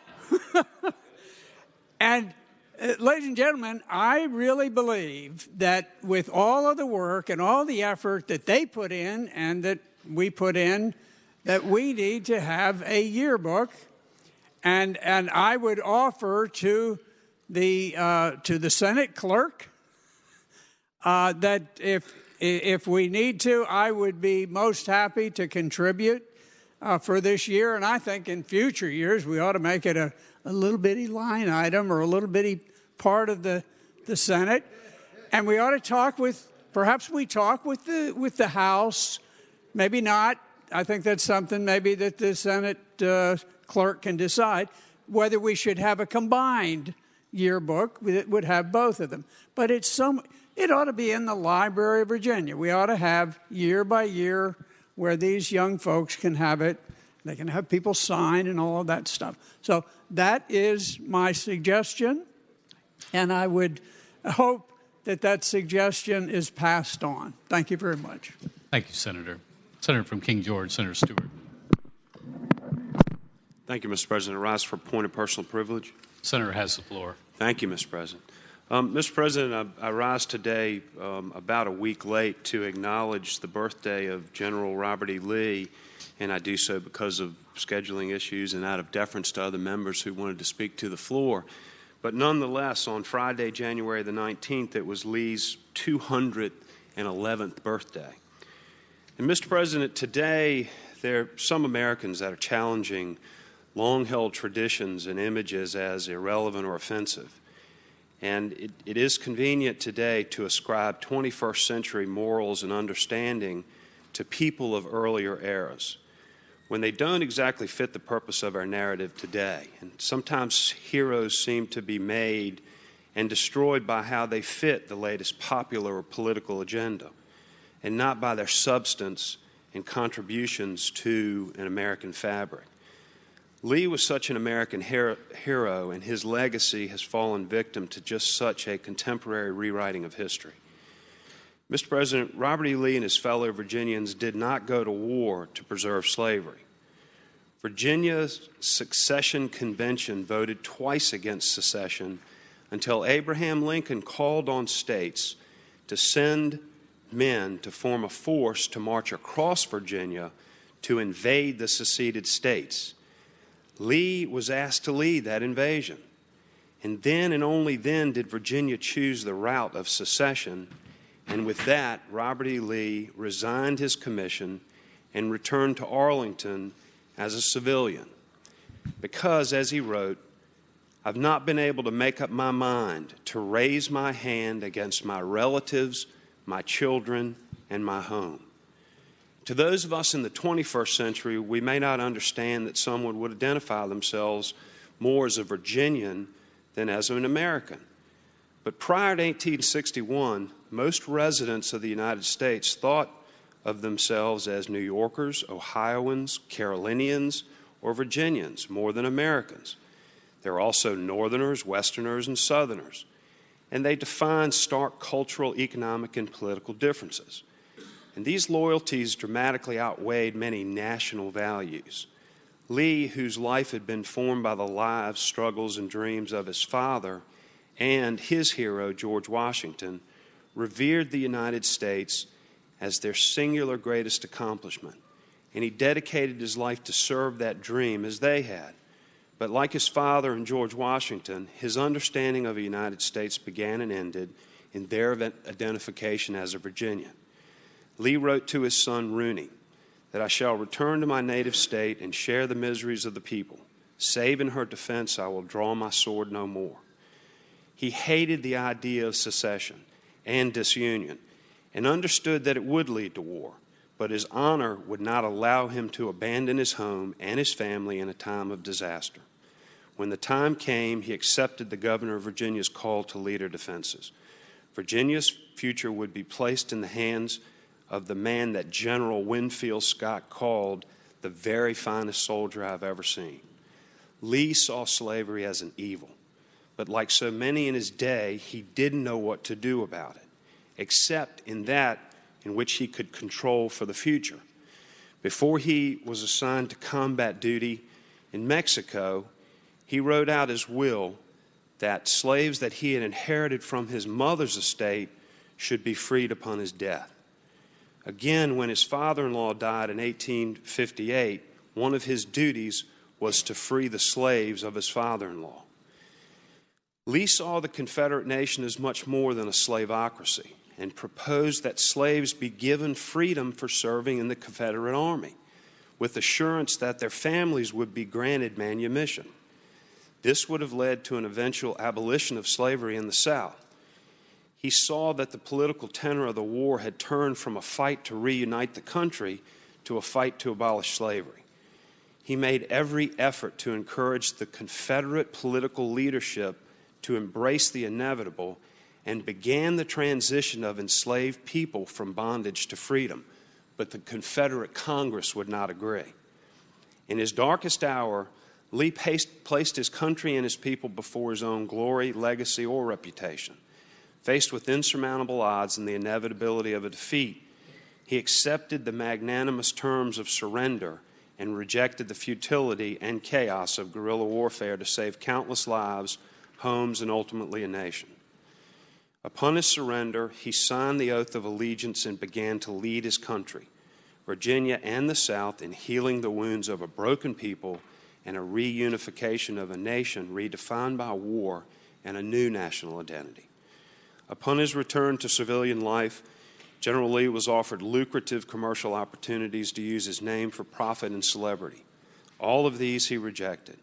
Instead, he spent the last 5 years of his life preparing young men to be leaders of the reunited country.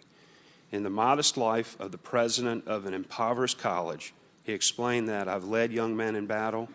I will now teach them to be citizens." At his death, Lee was recognized by friend and foe alike as the epitome of American manhood, virtue, integrity, and sacrifice. He was measured by what one is willing to give for the cause of his convictions, his country, even at great cost or peril. The New York Times, which had vilified Lee in life, wrote in their report of his death, "Not long after his surrender, he was invited to become president of Washington College at Lexington, Virginia.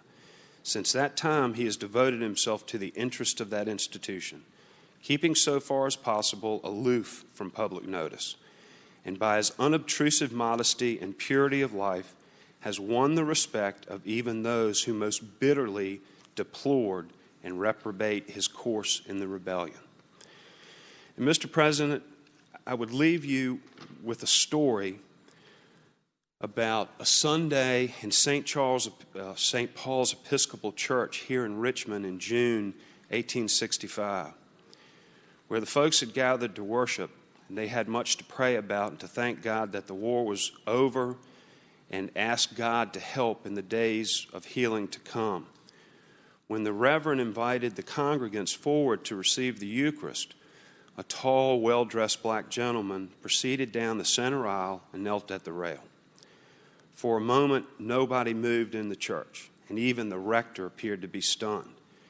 And then it was General Lee who rose from his pew, processed to the rail, knelt beside that black gentleman, and indicated for the preacher to proceed with serving the elements. With that, the rest of the congregation got up, came down to receive the sacraments. Mr. President, it would seem to me that we should judge people on the whole of their lives and not just a small part of it. When we adjourn today, I would ask that we adjourn in memory of General Robert E. Lee. Thank you, Senator. Is there other business to come before the Senate? Seeing none, the clerk will read announcements on her desk. Mr. President, a point of personal privilege, please. Senator has the floor.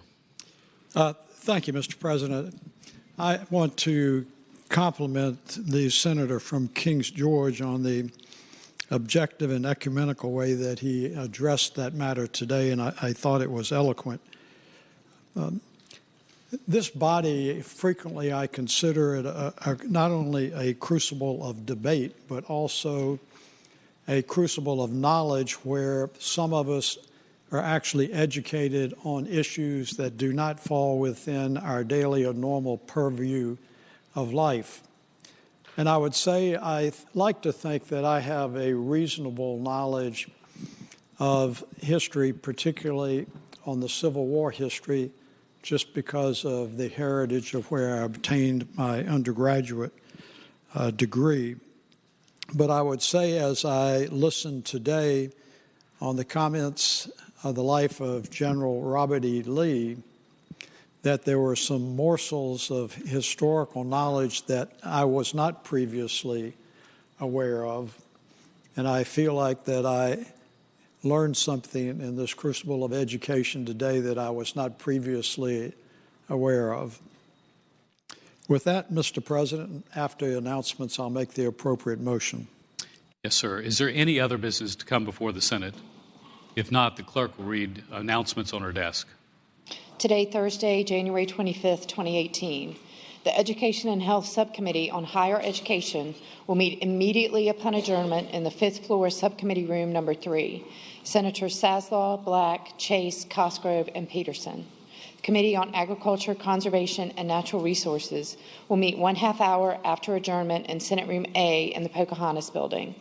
The Education and Health Subcommittee on Public Education will meet 1/2 hour after adjournment in the 5th floor Subcommittee Room number 2.